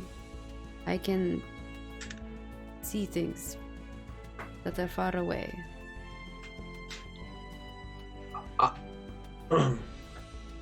I'll look to Bjor, who obviously has, I think, the most keen senses out of all of us, and say, can you see what they're talking about? I can roll an awareness myself as well. I can try to read lips, though. You Yeah. can definitely, you can all attempt to listen in. You can. is that an awareness roll? See, That's an senor. awareness roll. Ooh, not bad. 6, a 5, a 5. I'm gonna say, Or no Astara, if you are scrying, you complications? can definitely read the lips. Y'all, we cleaned our ears today. Yeah. Carrying Sorry. it around like a microfiber. Unfortunately, this guy is like once again 30 feet away from you. Okay, that's true. That's far away. So, Astar, you can definitely read the lips. Everyone else, you can almost make out what they're saying. And Astar, are you scrying or Hey, I got a 6. yeah, I can scry. Hey, I got a 6. you don't have to? I know. You try listening to someone whispering 30 feet away. Reading lips. Although with scrying, I'll have to like, it would have to be with my like awareness to see if I could read the lips, I guess, or something. Not bad. Okay. Six. Oh, actually, you gave him better on that. Yeah. So He just wants me to use my abilities because something terrible can happen. He wants everyone I to wasn't die. going to count it this time if it did. And Tyler's character is still not healed, so you just kill him. Yeah. Oh no. Not harmed. He is full health. Okay, yeah, good. so You want to be full health when you're around me. Tarani, you get like a chill all of a sudden as Astara kind of just like freezes up, her eyes roll up, and you notice the car itself gets a little bit of frost on it because warp energy. Hooray! Getting cold in here is just me. Just you. But yeah, Astara, you're able to zip right over there, and the soldier is facing away from it, and he's going behind a small barricade, and you see him like drop his gun and fall to his knees and just like hold his face in his hands. Okay. And you see somebody that looks like a officer going up to him and just like crouching forward and put his hand on his shoulder, and you see him you see the man who's on his knees, the one that was talking with you, mouth the words, Estropolis was attacked. They just told me thousands died. My wife is there. Hmm. My child is there. And the officer gets up and... We're not stopped in the line, right? Like, we're gonna keep going. He just No, you guys are stopped in the line. You're like the only car in the line at the moment. Oh. But... yeah, the officer waves someone over, and that guy starts taking care of the Junta soldier. And the officer kind of quickly jogs up to you. All right. It looks like you have information that we need. Would you mind pulling off to the side? We'll bring you to the new lord of the city, Palatos. Is that where we were planning on going? Yeah, that's the Oh, city perfect. We get a little escort. nearby. And that, All right. Batesy. Perfect. I'm used to escorts. And that is where we're going to take our breakerino. So we will be returning after this break. Get yourselves, some coffee, some tea, some water. Take a little walk, stretch your legs. And we'll see you after the short break. If you're enjoying the stream, it would be really awesome if you can click the follow button there. And if you're feeling super generous, you want to help support the stream in a monetary way, you can smack the subscribe button and you can get some cool emotes. And if you're feeling super duper generous, you can also donate to the stream as well. It helps pay for the entire cast and all of my shows, as I try to pay everybody.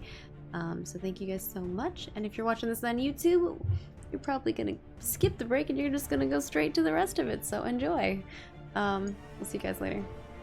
Is there enough time to get a Frosty? Yeah, Frosty, please.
Hello everyone, welcome to the second half of Unsung Fury, episode 5.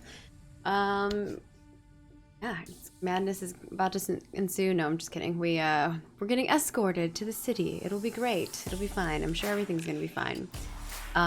It is a little bit more chill than some of the other crazy episodes where we've had like 20-minute battles. But yeah, so if you are just tuning in right now and you haven't clicked that follow button, make sure you smack that follow button here on Twitch. And if you're watching on YouTube, hit the subscribe button, smack the bell. There's like 3 options that then pop up. Select the one that's most applicable to you. It's like multiple choice when you're subscribing to a YouTube channel, because that's exactly what you want to do when you're subscribing to a YouTube channel.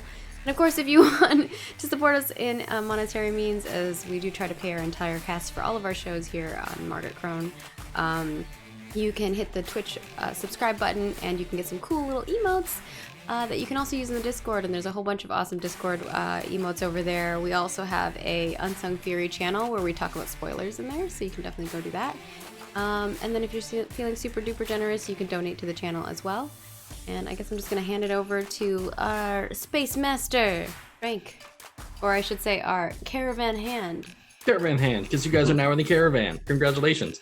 Woo! Comes full circle now. Aw. Yeah, so still several hours away from the city of Pelotros. You have your own personal escorts at the moment of 2 light tanks. Ooh. One in front, one behind.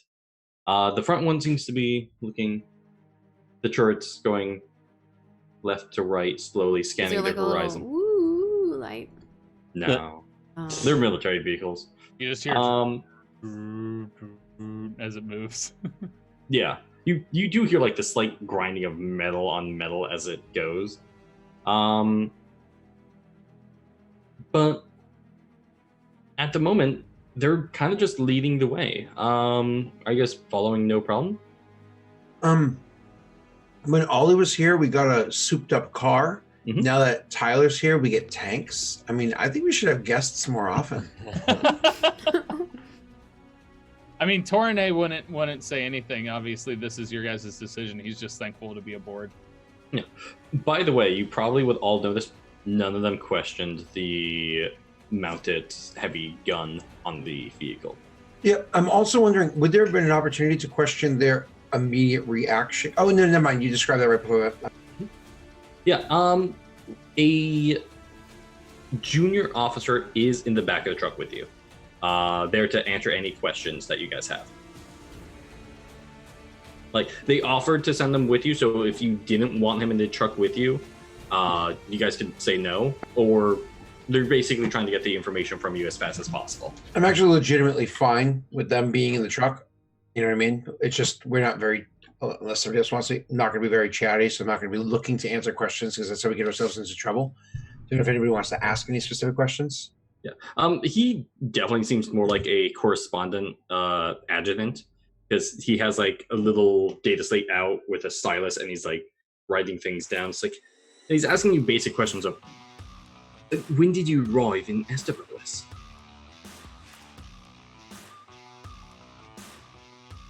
Bjor's just driving, so he's not going to answer questions. I think it makes Everyone just like the ignores most the sense that Luther is probably conversing with this guy. Yeah. Luther literally finishes swallowing a bite of his sandwich. Like, Yeah. oh, you want to talk to me now?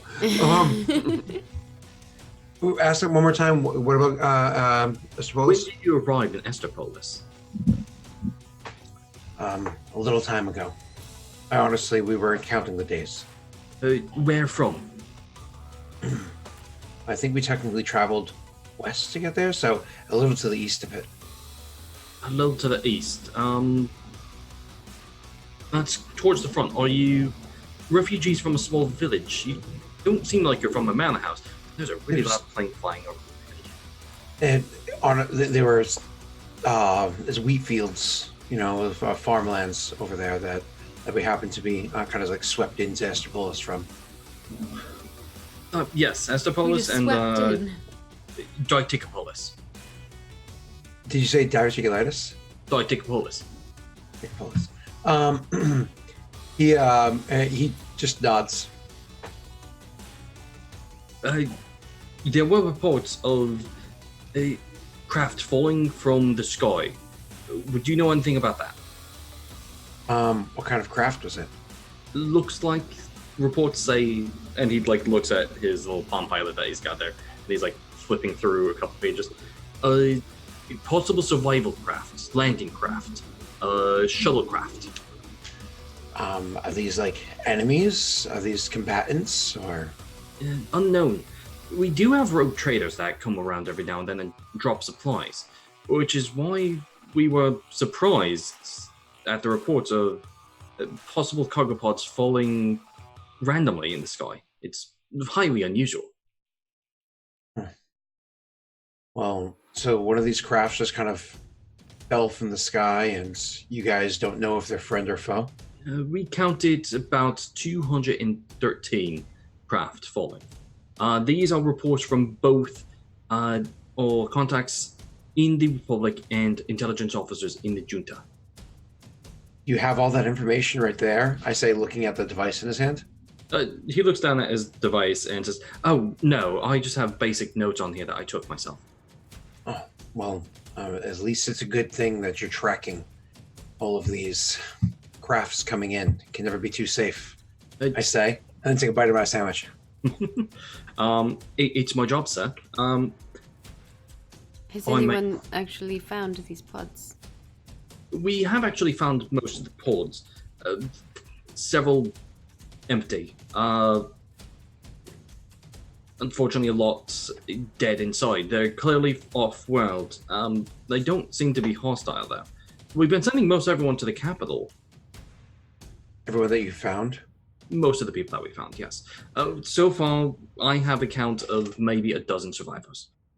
That's a very small number considering you're saying that these are potentially over 200 life pods, each one probably having more than one survivor. Yes, most life pods we found have between 1 to 5 in them.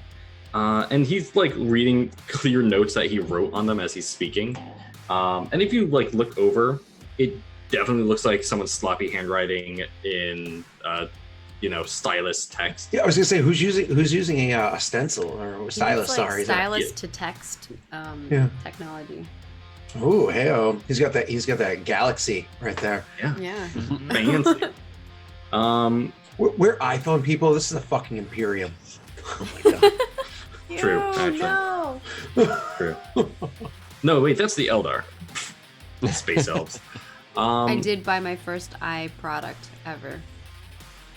My first eye product was an iPod Nano. I got an I'm or what do you call it? I almost dropped it. First eye product ever. I was really confused. I thought you bought eye drops for the first time ever.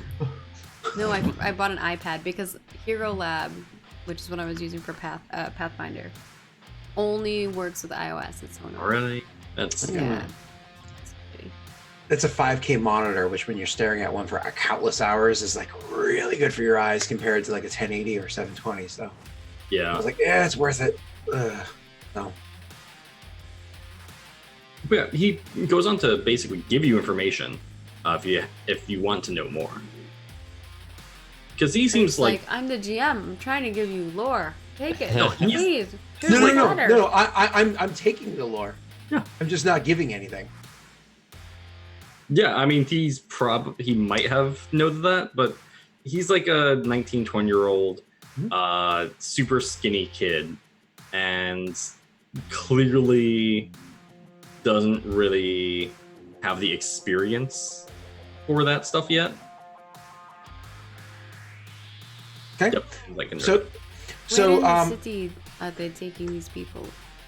Or are you Oh. just telling them to go to the capital? We are telling them to make their way to Thero, the capital city. Any particular place within the city. That's what I was trying to get to. Yeah. And he like flips a page. For regular foot troops and craftsmen, and those of the lower class, they are to be sent to the lower district of the hive to check in and take accommodations. Any nobles, officers, or personnel of interest are to be sent to the oh, sorry. What was your question? if anybody gonna reiterate? Yeah, no, he like stopped because he realized he was just reading off his bomb Yep. pilot. Okay. So when he stops there, because I don't want to look too nosy at that kind of stuff, I'm just gonna kind of change the subject. Like, nothing. What's the state, considering what we just saw happen in Estropolis? What's the state of diverticulitis?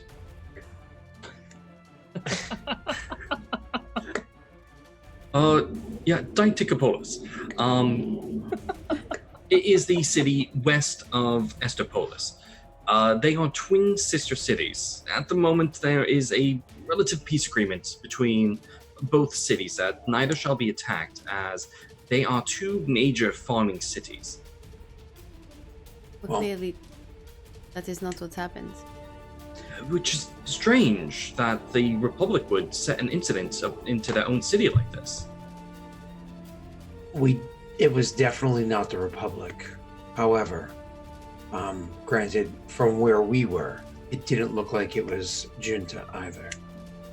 I would assume not. We honor our agreements. Are you sure that you have not been seeing the other group getting more involved with your people? The Republic, we have basic communication. No, For the I'm most not part. talking about the Republic. Or you as Junta. The Church of the Emperor Reborn. He looks confused for a second and then flips through his pamphlet. The church, yes. They are a quiet city-state. We ignore them for the most part, as they have no point in this war. They've caused no issues. They're Perhaps crazy radicals. the time that you gave them is all they needed to infiltrate both teams. Now they're trying to take over. He looks kind of confused. Like, you can see his eyes, like, kind of, he's clearly thinking as you're speaking. You're the dumb 17-year-old intern. Yes, Ah, intern. I told you, he's the intern. I just got a chest hair, so I have strong hair. Does this look fancy? It was just perhaps an idea. Maybe it is not at all. Maybe there is something else going on. Yes, I unfortunately know nothing about this myself. We will be taking you to Pelotros, and he points over the cab of the truck, and on the distance you can see a fairly small town of about 32,000 people. There's no wall around it. However, it definitely looks like a battle was very recently fought here. elaborate on how recently. I was like, and very recently. You can, if you look around, you can see east of the fields, there are hulks of tanks that are being disassembled or scavenged at the moment. There are still bodies littering the ground. There's a clear trench line in front of the city that looks like it's currently being filled in. So that further investigation, we would just kind of assume it's legitimate war between these two factions, not that the other group would be involved at all. But Correct? the Lord Mayor was here, right? In Which this Lord town? Mayor? Lord Mayor Bay? Yeah. No, that was in Estropolis. They Oh, were just okay. the mayor of that city. But yes, you'll be meeting with the newly anointed Lord Captain of the city of Pelotros, Anya Lucius. And this town is Pelotros. That is correct, Pelotros. Recently taken from the Republic in the Battle of Pelotros. Looking outside, Torrene would just say, "This recently." Yes, approximately 5 days ago. Honestly, the way that they're scavenging those tanks over there reminds me back on Armageddon. Everybody looking for any scraps they can as soon as the factory went down, or it was cleared out and put back together again. He I like look at you blankly. I look over to Bjorn and say to him, because this guy seems like an idiot anyways, so I can be a little bit more open in front of him. I look over to Bjorn and say, "Do you think there might be anything in here we might be able to use?" Torrene would respond, hearing that, and say, I would think so." Seems like there's a lot going on already, so any medical attention we could get for a friend here may be occupied at the moment. If I've said it once, I've said it 20 times. I'm fine. Ooh, He's fine. sassy. Yeah, you see the adjutant's head kind of like bobble a bit as Bjorn speaks. Oh, your servitor, he speaks? What's a servitor, Frank? Robot human hybrid. He Usually thinks slaves. that he's a robot human. I look at him almost like incredulously. I look at Bjorn. I look back at him and say, "Yeah." Mind Yeah. you, Bjorn, that's like a huge insult to you. Yeah, so the servitude things, like on episode or on a lot of people's prequels, we saw those. They're like I think it was on little, mine. I think there was some in yours, actually. There was one on yours. Yeah. Was it? Yeah. Really? Because we went from classroom to hallway to murdering. I don't remember there being one in there.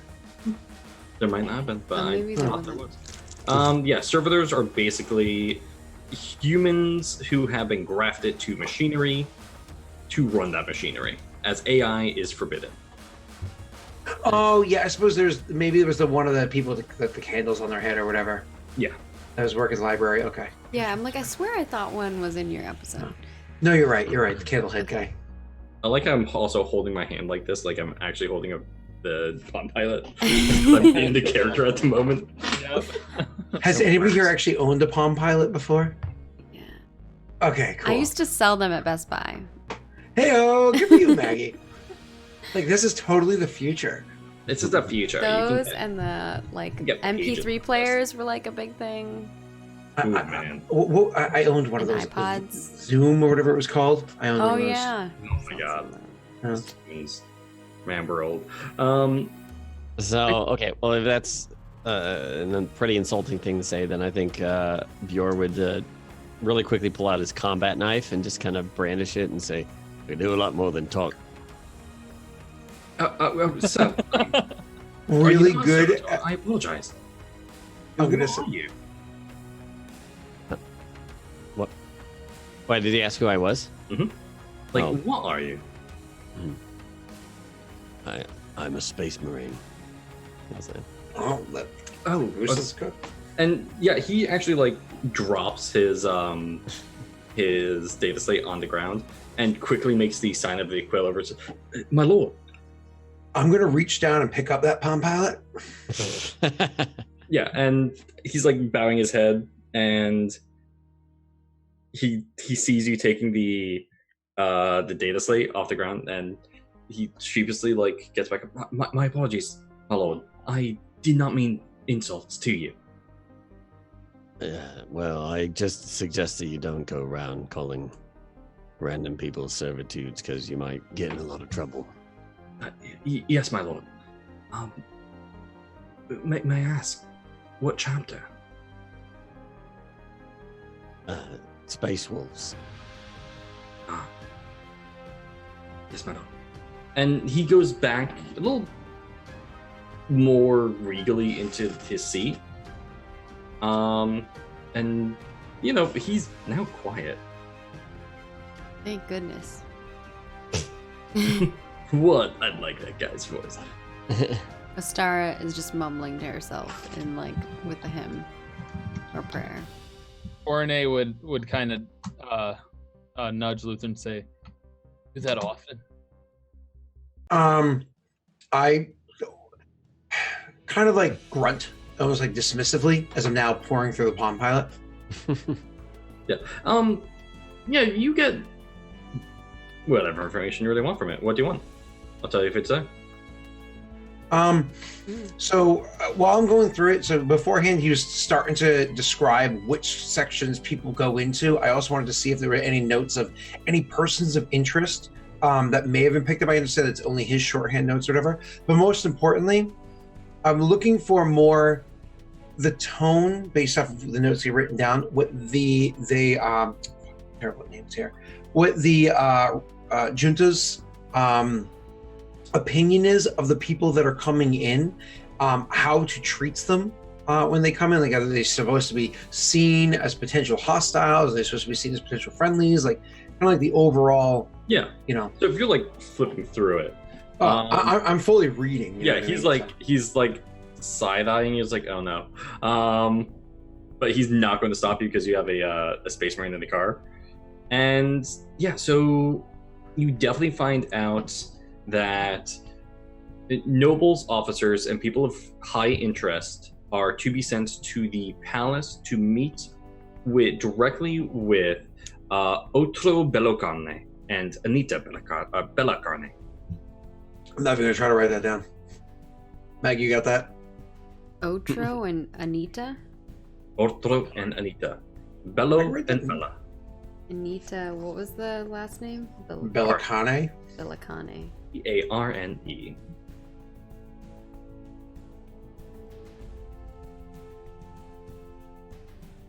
And basically, it has a protocol blurb of when finding these possible survivors. Treat medical if required. Do not treat if patient rejects. Send to Thero with pass.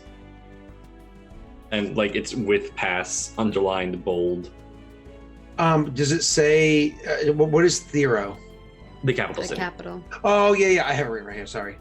Okay, so send to Thero with pass. Mhm. So because of the fact that we're currently heading to diverticulitis, when I point to that and say, seems as though anybody that has extreme medical injuries needs to go directly to the capital. And I kind of like hold up the Palm Pilot and point to it, but like out of his reach, like not like, but you know, like not close to him, just like. Yeah, he's not making any reach for it. His hands are just clasped on his lap now, and he nods. Yes, sir. Any of these personnel who are survivors from these pods are to be sent to Thero. Injured may be provided with vehicle transport if we are able to spare. What if the injured happen to have come in the same pod as others? We would still treat them. I mean, if one particular person was grievously injured and they landed in a pod with others that were not grievously injured, would all such persons be transported via vehicle to the capital city, or just the one injured person get the special treatment? Unfortunately, we do not send groups together unless they are previously designated to be together. Say if it is a family unit, we would send them together. If it is a military unit, we would send them together. However, as from the dozen or so survivors that we have found, most are strangers to each other. It would appear that some do know each other. Others simply were called together. I do not know the order that you may have been put in if you were one of these people, but it seems almost haphazard. Pairs and trios of people that know each other. I nod and I say, well, this is my wife, Astara. I point to Trini and say, that's my brother. And then I gesture to Bjorn and be like, I'm proud of my boy. I'm so proud of my... No, just kidding. None of that happens. And what are they going to do with them when they bring them to Thero? Unfortunately, to my knowledge, it would appear that we are simply waiting for the next rogue trader to come by. However, that it's fallen few between. They seem to show up inconsistently. Yeah, the Wandering Wolf was supposed to arrive several months ago. However, it has not. Potentially a blockade somewhere in the Great Black. I would assume so. I keep looking through the Palm Pilot to see if there's anything else. You have not heard anything from them yet? To my simple, humble knowledge, we have not. Unless, so I could continue like searching through the Palm Pilot. So obviously in game, my character would know a bit more of what to look for. So out of game inspiration for what my character to look for. Any suggestions from you guys? See if they jotted down like pod numbers or anything like that of the ones that they've found or That's a searched. really good point. Awesome. And whether or not they're he probably would have this information, but whether or not they've tracked pinged SOS signals and stuff like that. Maggie, Gotcha. anything else?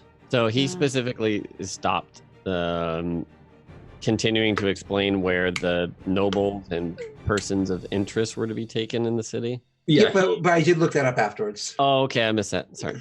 Yep, no, you're fine. You scotted. It's okay. Yeah, he said they're gonna bring them to Thero. Or no, to talk to Anita and Otro. Yeah. Which Oh, for okay. me, I'm just gonna call them the king and queen. Right? The Duke and Duchess. So, yep. So I'm going to look up those. My apologies. Like the gentleman just suggested, the pod numbers. See if there's any serial numbers there, and so on and so forth. And then there is the whether or not they were tracking the. So yeah, one of the pages would have 213 jointly found survivor pods, and it would have like a casualty count and a survivor count, and the survivor count is like, it just says between 11 and 15.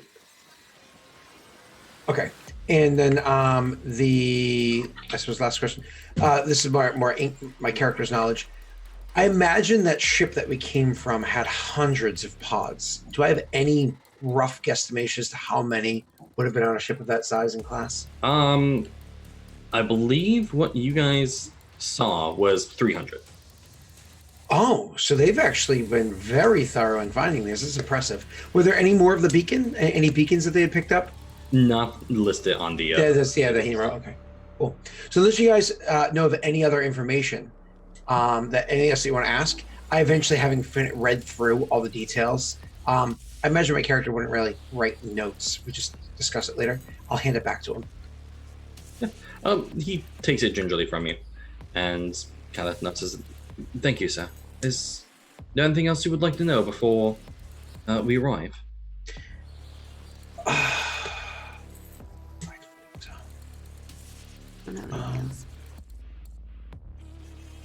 Oh, we got a lot of information from him. Yeah. Yeah, I really can't think of anything else. Yeah. Basically, everything's just coming down to we need to go to the capital, which is what we were planning to do anyway. Yeah, but we need to have that conversation without him in the car. Oh yeah, for sure. So we need to finish going wherever it is that he's leading us, which is, I can keep saying the word, but you know where I'm at. Palatus. Palatus? Or Yeah. Palatus. Oh yeah, never mind. Palatus, where we're going. Never mind. Mhm. Question: did we want to stop and like see if we could scavenge anything, or just keep on going? Well, isn't You that are currently Palatus? being escorted by 2 tanks. Right. Yeah, but that's also at Palatus, like the place that you said that the tanks are being scavenged is Palatus, right? Mhm. Oh yeah. So we're going to there right now. Yes. Yeah. Okay. Cool. Yeah, so you guys are quickly approaching. You can easily see the battlefield, and the town itself looks like it was actually shelled by artillery. You can see the remnants of ruined buildings that were hit by shells and had the roofs collapsed in. And the atmosphere is quiet. You can see a line of what looks like maybe 200 of these light tanks rolling up a improvised dirt road over a ramp made into trench line.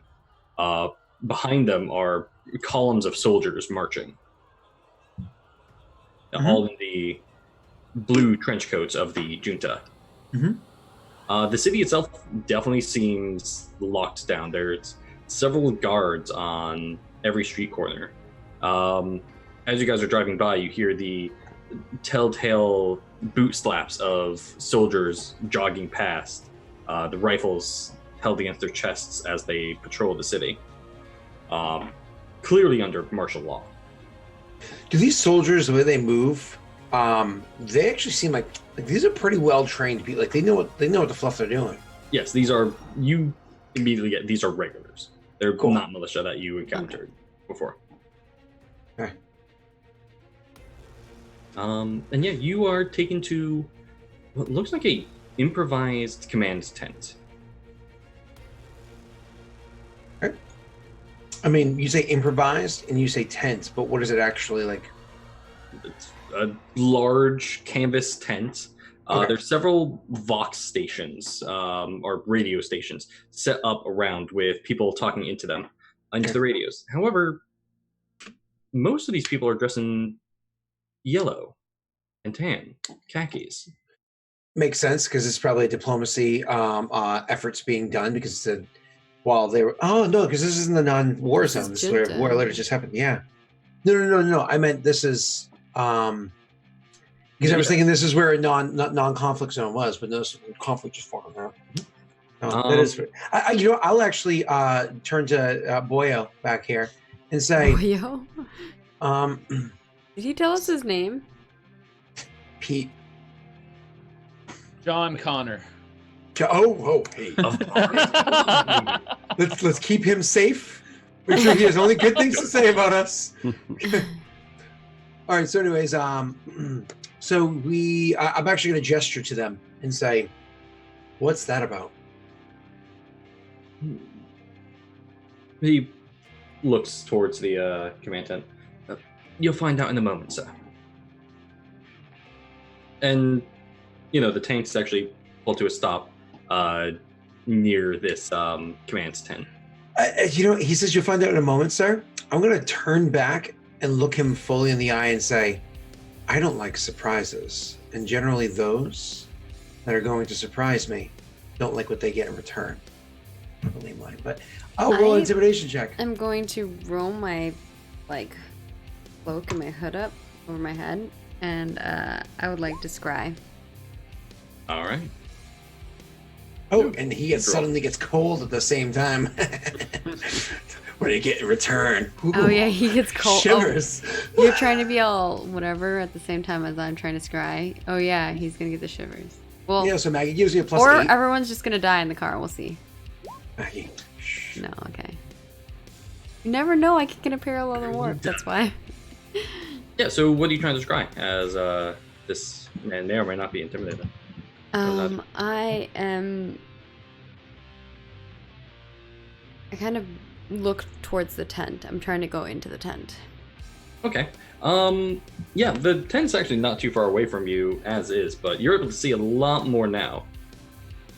These soldiers who are clearly dressed in Republic regular uniforms. Each has a armband around the shoulder that is blue, clearly stripped from blue cloth of one of the junta soldiers. You see somebody standing there looking over a stack of papers, just signing, giving it to a aide de camp, and going back, reading another paper. And this person clearly looks like they are in charge. They have a metal breastplate on. She has a clear officer's cap, which you would recognize as a captain's emblem on it. However, she is also wearing the shirt of a Republic soldier, however, the pants of a junta officer.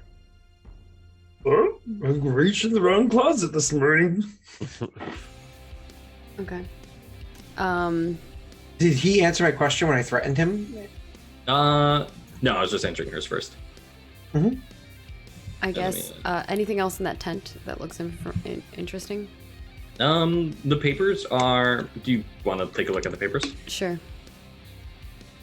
They are affirmations of lordship. Oh, she's just giving lordship to people? She is signing her name as the new lord. Oh. Oh. Huh. And what name does she see signed? You would see Anya Lucius. Okay, yeah. Yeah, Malfoy. Okay. Also, here is my roll. Darn. Too bad. If there's nothing else in that room, I would just want to, because I'm sure that's not going to take me 10 minutes to just look in there and see that.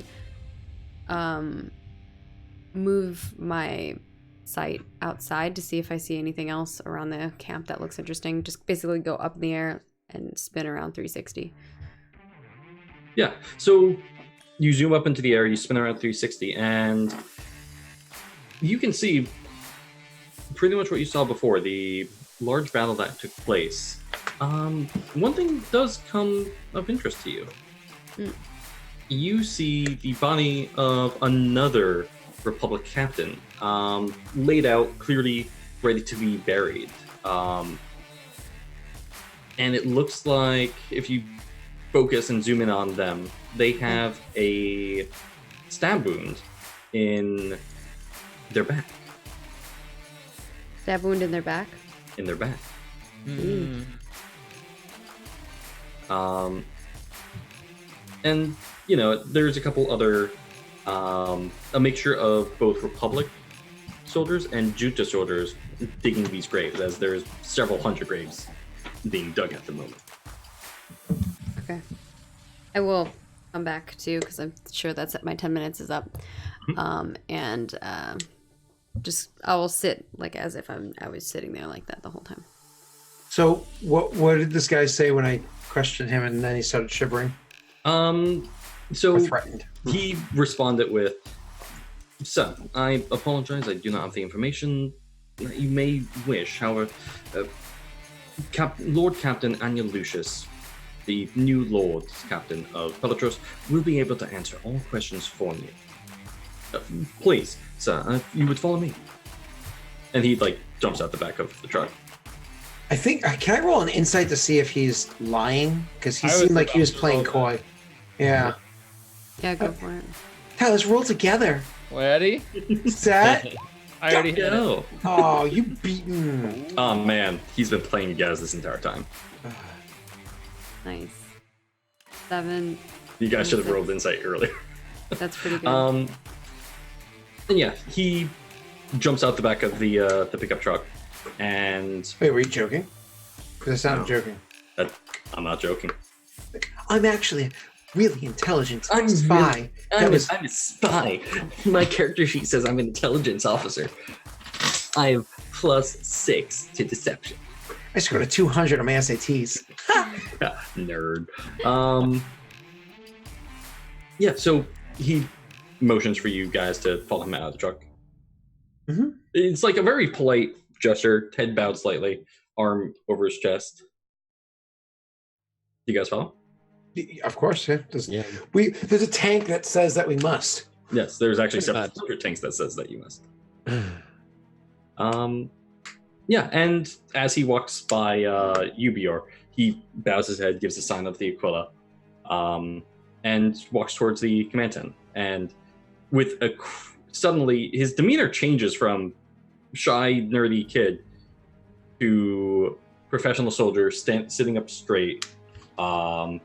You hear the audible of his boots slap together as he slaps his hands together. Kyber Sose? Yeah, Kaiser Sose. Kaiser Sose. Damn it. Captain Lord Anya Lucius, intelligence officer, reporting in. The persons of interest that were at the roadblock are here. We have a space marine of the Adeptus Astartes. He thinks for a second. Space Wolves. A commissar, appearing to be junior. Imperial Guardsman. Unknown regiment. He looks over his shoulder. A BT's officer. Ragtag mix of group, assuming they are survivors from the Wandering Wolf. And he actually reaches into his pocket and, would you like to keep this, sir? I have half a dozen others. I don't respond. Was it Yeah, the and- tablet? I Yeah. don't need your iPhone. Yeah. Okay. Oh man.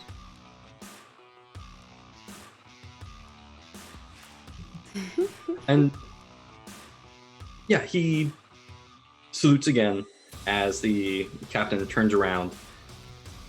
She gives like a heavy sigh as she like puts down the piece of paper and just looks at him and says, "You're dismissed."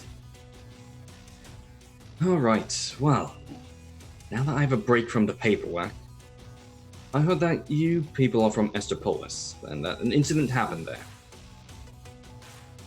Would you mind filling in the blanks? I've heard very little. Several towns were attacked.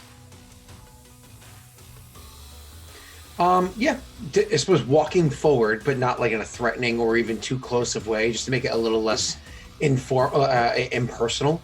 Walking forward, I would step forward and say, her name's Anya, right? Anya. I'd be like, Greetings, Anya. I don't know what title you carry here, but I... was it? The 198th Cardinal Phalanx. Captain Anya, then. Yes. My name is Luther Hashard. As he said, I am a junior commissar. I was actually being delivered to this world before we crash landed here for my own purposes either way. Yes, your information is correct. We did in fact witness a large-scale attack take place in Estropolis. There were many killed, there was much destruction, and unfortunately, the leadership of that city did suffer as well. As for the daughter, and I say looking to the others because I don't remember what Maggie said earlier. The daughter is now taking over the lordship. Oh, sweet Zai. Oh, that should be interesting to see. Did you know that her lover is actually from the junta? No. During all this conversation, are we inside the makeshift tent? Yeah, Yeah. we're in the tent. And you Okay. can listen into... They're giving, like, unit movement orders at the moment. Yeah, Tarane would just be walking around like fiddling with anything that he could, just kind of looking at random stuff. You, like, fiddle at a guy and he's on the radio and you, like, take his pen. It's like, dude. He, like, reaches over. It's like, the fuck? Then you unplug his headphones. What? Dick punches you. He's listening to the conversation the entire time, just like, he's been in a car for a while. He's bored. He's just messing with stuff. And yeah, she actually goes on and continues to talk. Well, that's going to be interesting. I'm not the only one to have changed sides recently. I think Zwei will do the same. Well, that's good for me, as, well, all this is mine now as of a few days ago.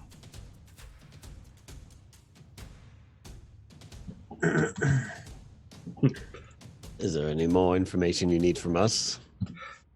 Well, do you have any more information? Who attacked?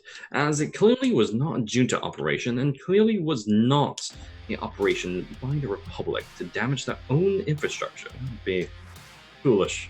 We believe it's the heretics that's nestled in their own little islands to the, I think, northwest. Oh, yes, the silent church. Not so silent anymore, it would appear. Bastards. Now, you are from the rogue trailer, yes? You said the rogue trade. That's not accurate. It's the class of the ship. Oh, my That's apologies. the clash of the Vonderwolf. Yep. Yes. I concur. Yes. Did you have any word on the supplies being dropped? Tarane would make a joke and just say, I mean, we were dropped. She would actually chuckle at that. She's like, yes, well, Did any of us- some of you. Were any of us privy to that information? I mean, I was hanging out amongst the nobility and whatnot there, and the people that handle that kind of stuff. But I imagine, would I've heard any conversation about it? Or I know why it didn't happen, of course. But. Yeah, you hung out a lot with the nobility and like, so you might get the idea of, yeah, you don't know if it actually got sent off the ship, but yeah, there was machinery, weapons, and the like. As far as I understand, it was the intention of the Vonderwolf to drop off the supplies that you were awaiting. Unfortunately, as I'm sure you've surmised, it didn't exactly meet the rendezvous and survive.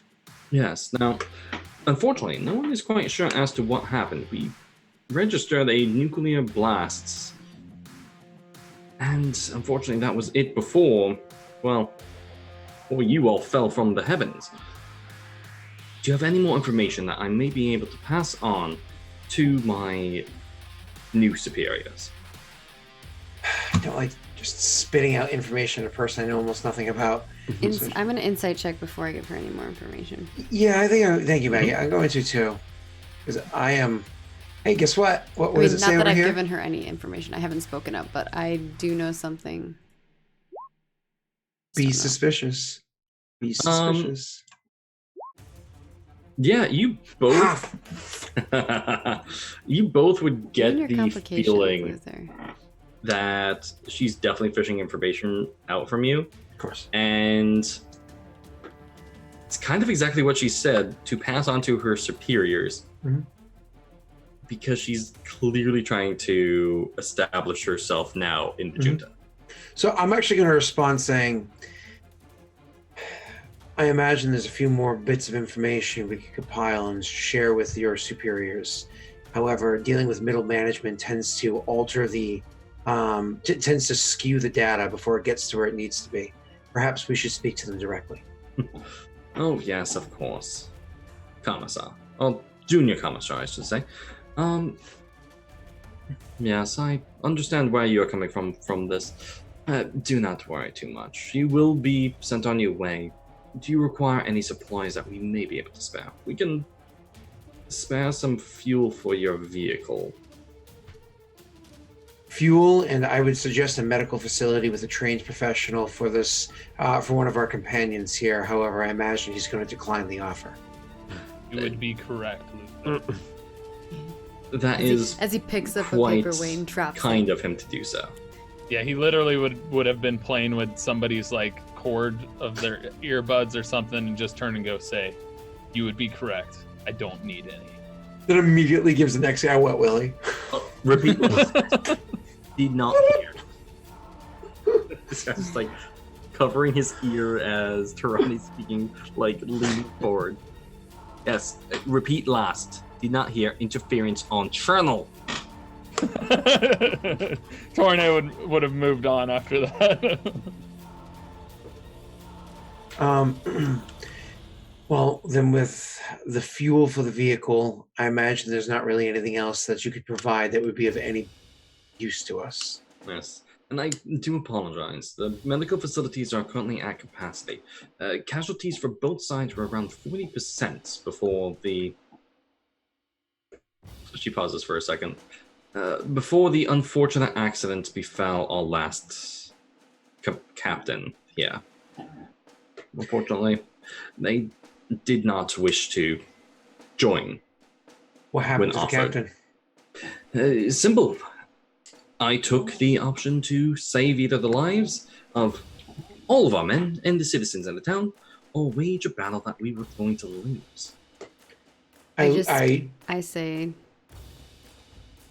she murdered him. It was not murder, it was a sacrifice to save the many here.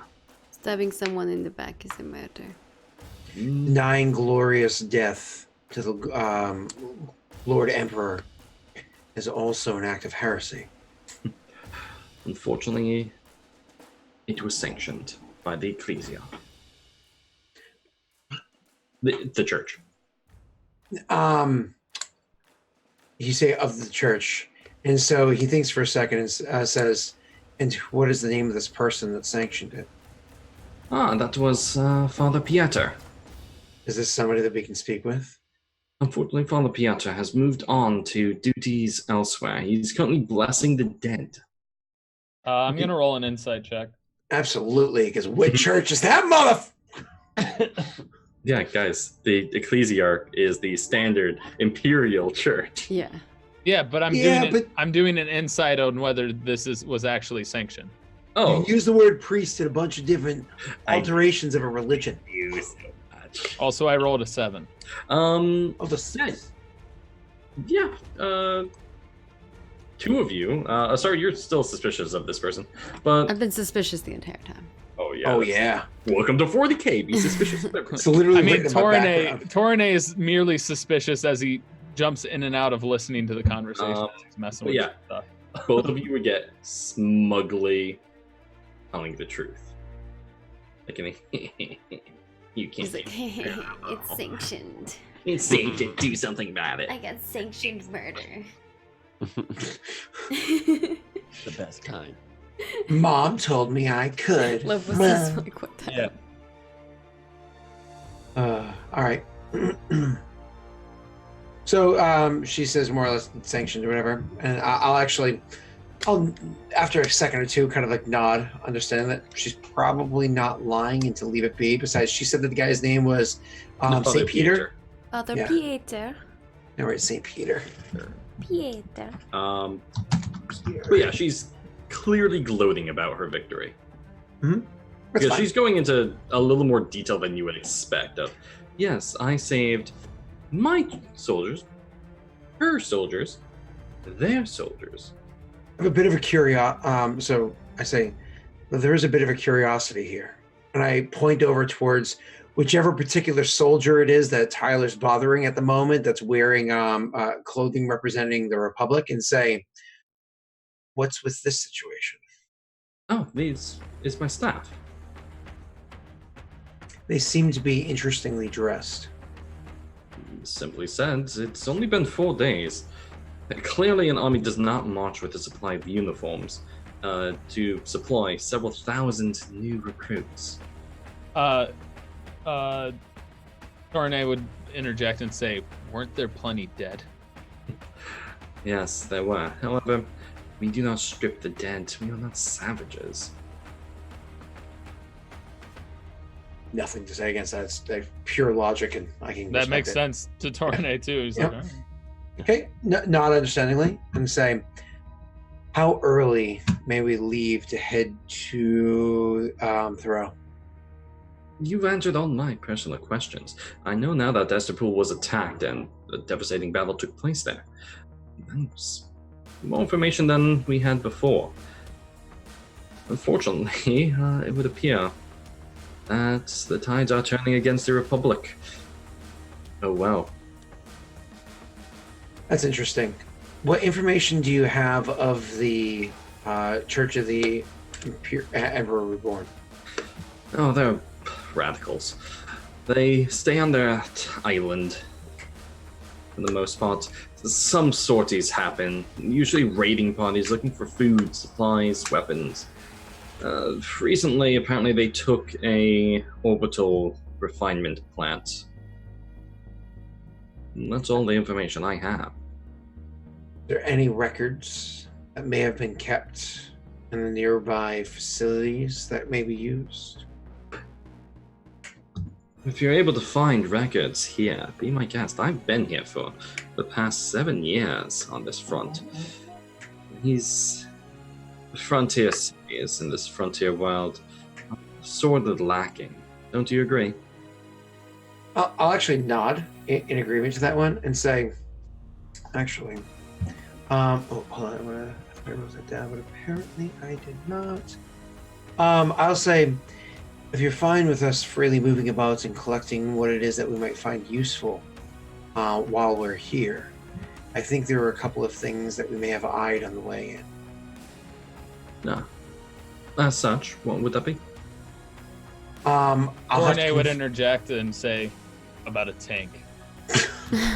I was trying to ease my way into that one. He's just like, take it or leave it. He's essentially he's interjecting, essentially making a somewhat jokingly like, hey, we'll take one.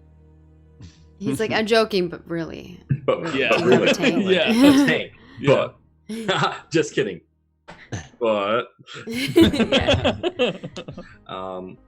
she turns towards you and just kind of I'll tell you what, I like your audacity. No.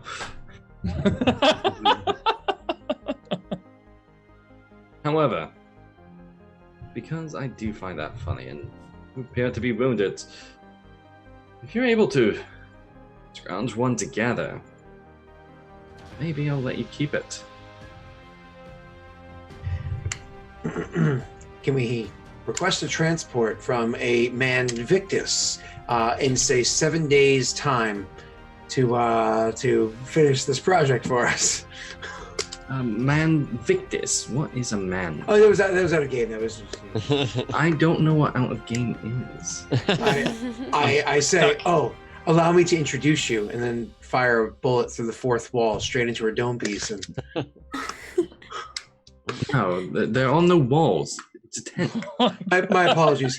Through the fourth wall behind her, so she can get sucked through it like an alien. Okay. Yes, we are sadly not in the void at the moment. I'll show her the void. Yeah, no, she actually offers, if you are able to find a damaged tank and you are able to repair it, they'll let you keep it. Okay. I will change my tone then a good bit and say, I have to say, when we first arrived here, the person that I expected to meet and the way that I expected them to treat us is very different than what I encountered. I genuinely appreciate the how amicable you've been, how forthright you've been. If there's anything else that we do end up requiring, we'll bring it to your attention. Yes, I do suggest that you attempt to leave quickly, as new units being stationed here are all junta, and you do need the space. Unfortunately, we are moving civilians out of the city itself to house these soldiers. To which I would suggest, if you do intend to repair one of my fallen vehicles, or one of the junta fallen vehicles, that you do so within the night. And that to be gone before noon on the morrow. Nod and say, I understand that some of us do take up more space than others. And I'll slap Bjor on the thigh and say, thank you very much for all the assistance that you've given thus far. I'm sure we'll speak soon. And it's kind of like whatever the appropriate, departure is, and I'll turn and walk out. There you go. Yeah. Literally, it's it's a bird. When everyone leaves, I will also do that and be like, but I also add your lordship in there. I walk out. Thank you. I didn't catch your name. It is not important. Mm-hmm. Unfortunate, I could have used a BTS officer in my pocket. I would have paid well. More corruption right there, Maggie. Resist! She just smiles and says, "Oh, miss."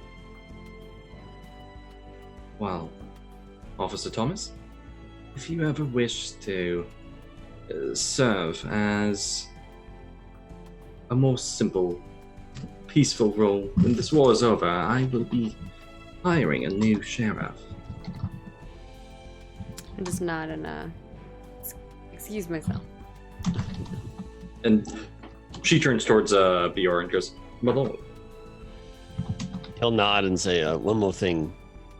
The information regarding other survivors from the Wunderwolf, is that something we can trust from your intelligence officer? Yes. You can trust what he gave you for the information. Insight. Pascal is quite devious. He enjoys playing with people. Very well. Then we appreciate the help. Malone? Insight. Insight? Okay. Go ahead. Clicked it, did not roll. I'm actually not going to roll insight on this one. Yeah. Why is my insight not working? I don't know. It's going to roll like 20. Tell you, you're not a very insightful person. Yeah, there we go. Oh, hey, you got Gloria in it too. Yeah, no, she's telling the truth. There's the second one. Like I said, it's going to Here roll they another. come. I only rolled twice. I Oh, held okay. back. You just click it until it works. That's how it's supposed to go, right? Yeah, no.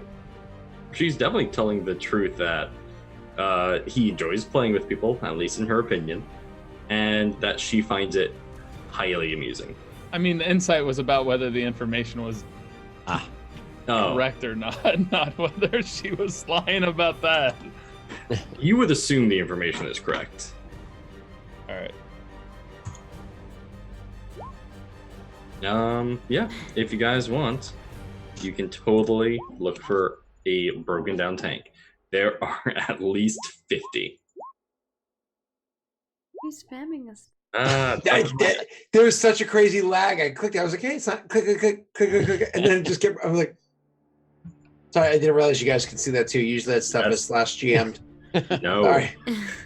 Also, she's you know, in GM anyways. Oh, that's because I don't know if you could do two different, one for GM view, one for not. Anyways, sorry. Yeah. It's still a little afternoon for you guys. So if you want, you can look for a tank.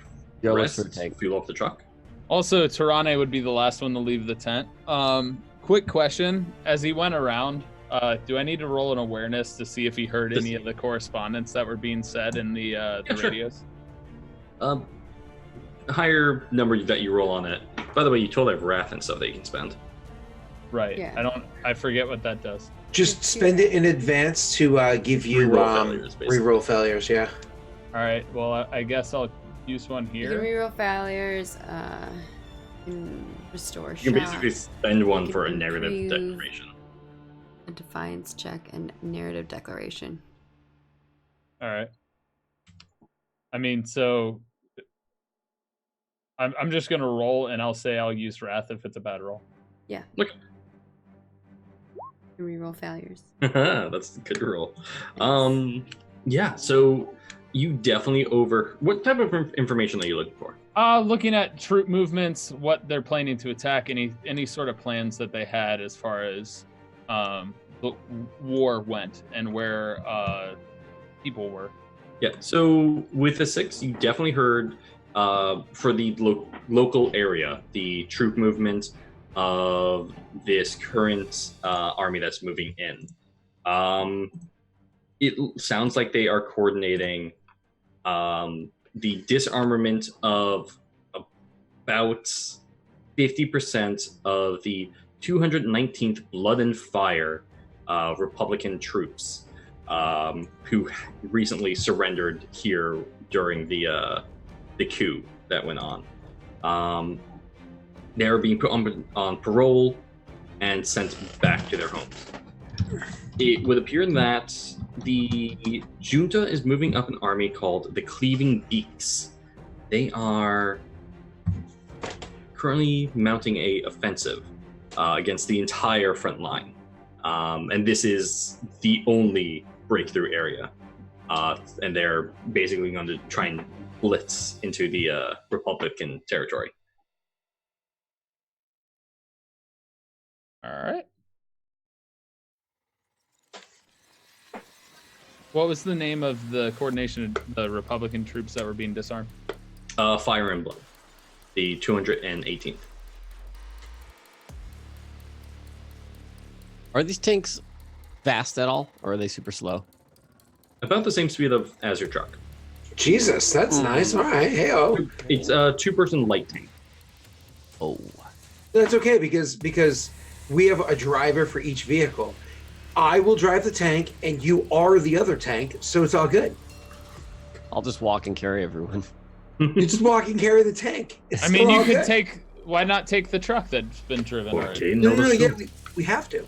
Because 2 can fit in the tank, and then the other 2 will drive the truck. You know? Yeah. So me and Matt can go in the tank as we're the squishies. And you guys go get shot at. Yep. Well, I mean, the tank and the vehicle both have guns on them, so whoever's good at shooting them. It's What, me. I'm good at shooting them. What would be good at shooting them? Ballistics. Yeah. Ballistics? Okay. Yeah. Not me. what's your ballistics total, Maggie? Is that the skill? Yeah, if you go to skill and look at the total. 3. Hold! I don't think I have any skills of 3. Holy shit! Yeah, I don't have any skills that are 3 either. Wow, that's I funny. have several 3s. Like 3 low or 3 high? No, like 3 is her total. Like I don't have anything that's. I have I think 2 4s and that's it. When she said not me, she was not lying. Yeah, but I also have stuff that's like 10s and 7s. Oh, of course, yeah, of course. Yeah. Well, obviously that's not your focus. Do you have weapons skill at all or no? Yes, I have a 7 in that. Okay, so you can still stab a bitch. So that's cool. I don't. Yeah. I mean, my Maggie's primary all in way- psychic power. my psychic power is my primary use of combat. If I have to melee, there's problems, but I do have a las pistol, I have a force rod, and I have my Psychana Mercy Blades. We've all played a sorcerer. I get it. Yeah. I have weapons. I just don't use them. No, Maggie, you have weapons. I You just are all the them. yeah. Yeah. All right. But I'm Now, not squishy. No, I No, know. Nobody here is actually squishy. squishy. Yeah, I'm actually pretty tanky. Yeah. Now, if you are looking for a tank, Yes. I'm going to need a cunning roll to find one. And if you do find one, difficulty 4. I'm going. And then a tech check. Oh. Who's Bjork got a found good it. tech? You, Jesus. Hey. Who has the it's- highest tech Oh, eat my glory! Hey, tell me what you find. What do I find? Not only do we find a 2-person tank, blah, blah, blah, blah, exactly as you said, but realistically, the reason why it's not driving isn't because it's not completely functional. It's just because the tracks are completely blown off from going over mines or whatever it is. So we'd have to completely like repair the tracks, which means we have to find matching tracks, and that's some literally very high, heavy lifting. So as opposed to being a difficult tech check, it's more of just having to handle the physical difficulty of doing the repair. Oh, like a It's strength. also putting them on Yeah. Yeah, with of course. a tech check. Yeah, but it's not like fixing a machine. It's more of just fixing, Right. changing a tire. All right. I will give that tank to It's you. like, you know however, when you're putting the chain on the bicycle when it pops off? Yeah. Yeah. I So just It's did just easy. a lot Nice. heavier. Yeah, so I'll give that to you. However, there are also 2 marks where anti-vehicle weapons pierce through. Sure, that's fine. Cool. It killed the crew. It didn't damage the inside. Cool. So then to repair this, we obviously have to do the actual repair job. You can tell us what the checks are. But could we also potentially grab other scraps, like because other tanks have been like blown apart of the same color ring, and like tack weld it onto those areas so at least those holes are covered up. You So can, somebody from afar might not notice that this got pierced. so because none of you are trained technicians, it's going to be a difficulty 5 to replace the tread to basically getting running. Difficulty 7 to get the tracks and the spare parts. Only one of you can roll. However, people can assist. Okay, hold on. Who has the best tech check? I have 7. Mine total is a 4. Okay, so he's the 7. We're all assisting. Please use both Wrath and Glory. Sir, man, boy, sir. Whoa, Wrath and Glory. That sounds like a game to me. Okay, so I'll, I I'll don't use get it. glory. Assists go first, please. Yep. Oh, Alright. yep. Let me shush. Nope. Nope. Oh, I shitty assist. Maggie, What? assist us, please. Can multiple people assist? Oh yeah, we're all on Okay. big treads. For this one, yeah, because they're all helping out in the actual battle. Okay, Like, I didn't know drove like your that many. truck I'm out into like, I thought a only one battle person where can clearly assist. tanks were dueling. Hey, Maggie, you do help. That's a +1. Can I Nice. use one of my Wrath as a narrative thing or no? You can if you want to. Okay, I don't Should care spend if you glory, require though. a check for this. Someone should increase their dice pool. I'm doing that. He's going to.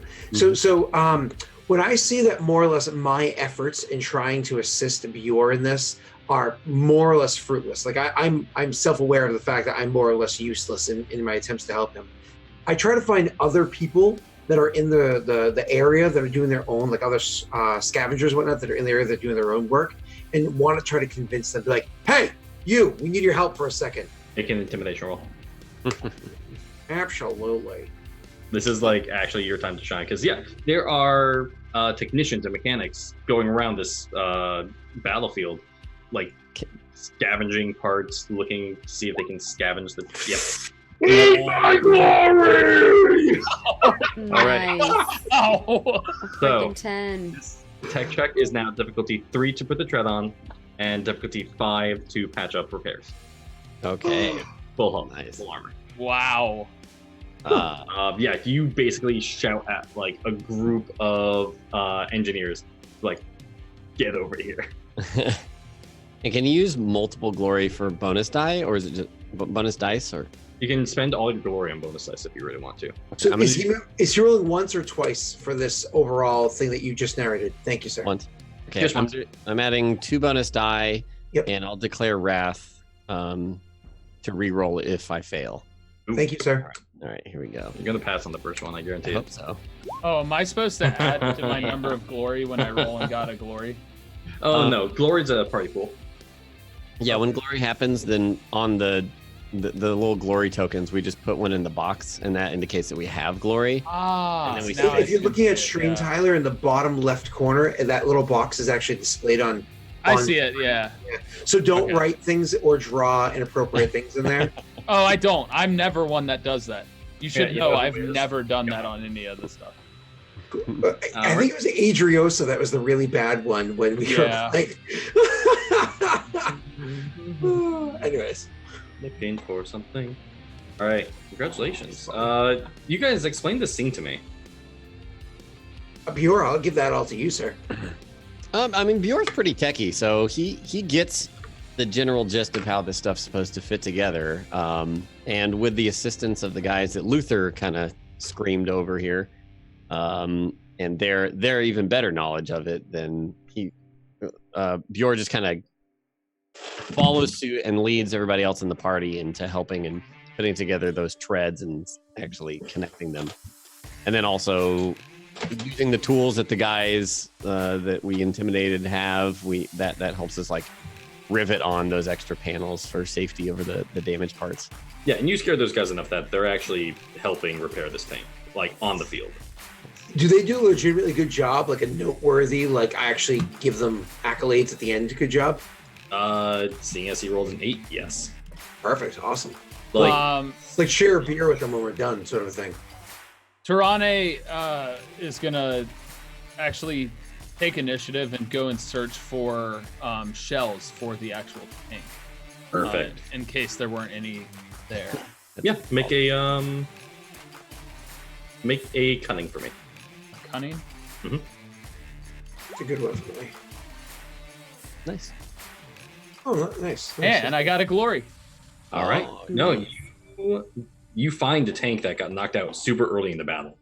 It looks like while the engine and the main gun are destroyed, and the crew clearly killed by shrapnel.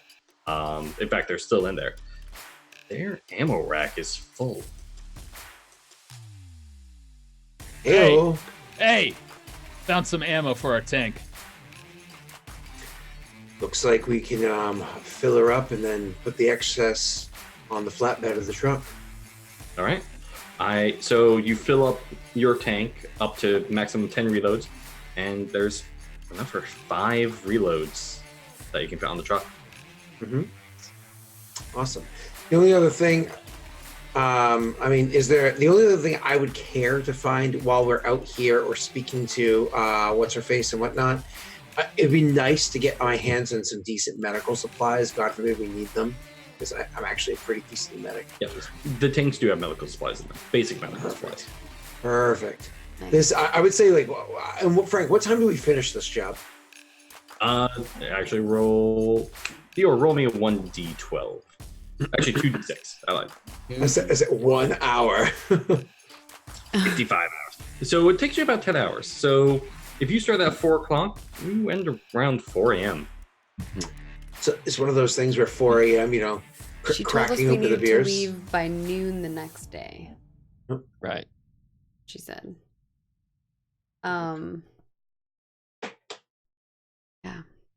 Yeah, because I figure you guys probably take a break for the regular humans who are working that you scared into submission. They're like, guys, we've been working for 6 hours on your tank alone. I've been out here for 8 hours already. I need a break. Let me explain something to you. You are not doing this tank as a favor to myself, to her, to him, or gesturing towards Bjorn, even him. You are doing this as your duty to the God Emperor himself and the task that he has put upon us, and we are faithfully doing in his name. Beyond that, on the worlds that I come from, on Armageddon, what we do not work for 6 hours and complain. We work for 14 hours and are happy that we had the opportunity to put that kind of back-breaking work into our day. We walk home proud. I'm humming a Take a tune. wrath for that. Torrene A rat that you're gonna lose in, like, would 10 literally be seconds. standing in the background, like playing with one of his pistols, just kind of like I thought you were gonna spinning say it playing the around. banjo. No, spinning it around, just kind of like Which you one? know, just it's a character trait, just his normal one. Oh, okay, just normal. Got it. Yeah, so, you know, the sun starts to rise. You guys finish the tank. You take a well-earned rest. Who's going to be driving this tank? Was it Luther? You're gonna rock, yeah. paper, scissors for it? I mean, can yeah, he finish comfortably? Oh, Yeah. yeah, exactly. Yeah. So, quick. The tank. So Luther will gladly drive the tank so that he can just have it with him wherever he goes next week. All right, Luther, make a pilot check for when you start it up. Absolutely. Oh God! All my luck is now gone because of. Fail. There we go. You have a wrath and there's glory. Ah, eat my glory! So, you heat the engine, and it just comes to life, pristine, like sounds like it was right off the factory line. You've heard that. You've been on Armageddon. This isn't a good tank. This is a planetary defense tank. It's local to this planet only. It's a crappy tank in your opinion. You've built battle tanks before. This is a car with a gun on it. But It has man, a 12. that wound. engine sound it's a purring kitten. And you shift it into gear, super easy, super smooth, and you're able to drive it off the battlefield no problem. Awesome. Well, I'm going to use a wrath to narratively rephrase what you just said. Oh, I'm going to drive it onto the battlefield. No problem. Why is one of your wrath backwards? I don't know why it's backwards. Because Scott. I mean, that's fair. That's legit. I mean, I don't even know what you're why talking it about, is. but I accept it. I think it. Was it on stream? Yeah, it's Perfect. on stream. Yeah. Oh, because those don't come from our. It's from me, From, but like I don't know yeah, how yeah. it got that way. I It's scared just it. really It's trying to run amusing. away. to me. It's trying to run away. Oh, You maybe know? that's why. There we go. Scott did it. Oh, there you go. It, Maggie's like, just gonna take a flipped wrath and put it on backwards. my face. Yeah. Oh, but I thought it had character. By the way, if you roll the complication, you were immediately going to drive into a ditch and break the tank. Oh no. Steve, don't worry. I actually have 4 points in piloting. I actually have 8 total. I'm just as good at Bior. It doesn't really make sense for a commissar to be like, all right, guys, hop on in. No, we have a fucking space marine doing this. Yeah, so you guys load into your vehicles with your battle-worn tank, which still shows some scars of lasgun burns all over the front, and the 2 welded-on plates that are blocking the pierced holes in the hull itself. But it runs very well now. Clearly a scavenged vehicle for anybody that takes a close look. However, you have a light tank, an LT-32. I'm going to say to Bjor, be like, I have to say, I'm rather impressed with the work you do with the engine. This is purring quite smoothly. Now, the one question that we need answered left is, how do they paint their tanks on that island? How close do you think we can use it to get ourselves? No idea. And I don't know what we have planned, but I'm interested. Torrene would interject and be like, how do you plan to get a tank onto the island? That's a good question. I just look at him like Torne asking like the legit good question. do you not have faith? Like, pull the gun. As far as I Anyone know, else questioning them? as far as I know, tanks don't float. No. We all No, float down here. Honestly, I'm looking at him like, it's not about getting the tank on the island. It's about getting us in their ranks. You just blow up the island with the tank. You're just- Torrene would just shrug. Be like, whatever you say. We airdrop Maggie to just spam power. Like, I'm just saying, is it really heresy to have Maggie to as a commissar intentionally send her character in there to summon a demon to kill all the people on the island? Because then we just have to kill one demon.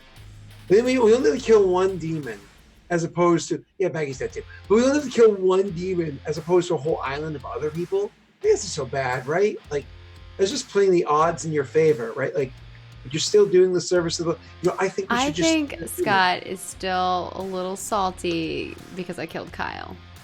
What? No, it's not salty. It's not. It's not salt. It's just. It's sodium. It's just.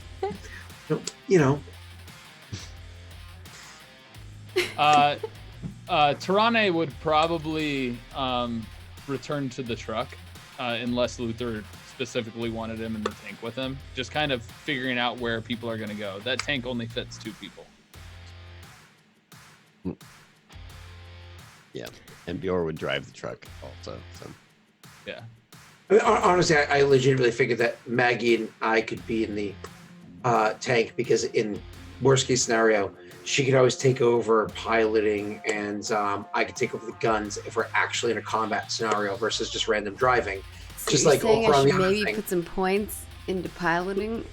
No, because you're probably a 4 in piloting, and in a combat scenario, that's good enough to just 3. allow it to handle it. Oh, cheapers creepers. Yeah, Torrene would go to the truck. All right. Well, in that case, we end on the scene. Kyle, the better pilot. Kyle's the Glad best Kyle pilot. died. Kyle was a good pilot. He just couldn't park one time. Well, there was one time he was wicked drunk, crashed into the fucking Taco Bell parking lot. Crash. Okay, there's one. No, I didn't crash. I just spilled the entire party out of the ship. Going, Yeah. You're crashing. It's called crashing. He's like, no, I just spilled the people. That's not Okay, I crashing. just want to know who Kyle is. Oh, Kyle was so- my Oh, character no. in Star Who Wars. Kyle was. oh. Oh. Oh. We played in a Star Wars Fantasy Flight Games Edge of the Empire. on the Lost Initiative channel. If you want to go check that out. Yeah. Okay, yeah. Listen, people make fun of his shooting capabilities. Just so you know, Kyle had the second best accuracy in the party. I just rolled shit. Then why couldn't he hit anything? I rolled shit, Frank. Sometimes you not only don't notice that they say roll a complication, sometimes you fucking glory that. And he was all like, I don't need to spend experience because I'm just so good. Also, we are due a glory because of that last roll. It's okay. It resets at the It beginning. resets at the Are end. you over? Oh, Yeah. darn We don't it. get to keep our wrath want it. resets. I want So to roll you a get- glory die You just get for that 2 wraths, so we'll reset all of our wrath, and then we remove all our glory because it is over. Yeah. So we end on the scene of the small convoy that you have created. A caravan, shall you say. Driving off into the sun rising towards the capital city of Hero. And behind us, a giant nuke goes off, and we all die. Exactly what happens. So I guess that's going to be wrapping it up for today. Thank you so much for tuning in. We hope you enjoyed episode 5 of Unsung Fury. I believe next episode we will not have a Delric, but we will maybe have a Manvictus, which should be pretty fun. And then we'll have our full cast back after that. So if you enjoyed the stream and you had a good time, click the follow button here on Twitch, twitch.tv/MargaretCrone. And if you're watching on the YouTube, smack the subscribe button, hit the bell, pick the next option that's most applicable to your life, and hopefully you'll get a notification. I don't know. Sometimes it doesn't work. And then, of course, if you want to support us in a monetary means, you can go to twitch.tv/MargaretCrone. You can subscribe to us here. You get some cool emotes while you're watching the stream live. You can also use them in other places. They're lots of fun.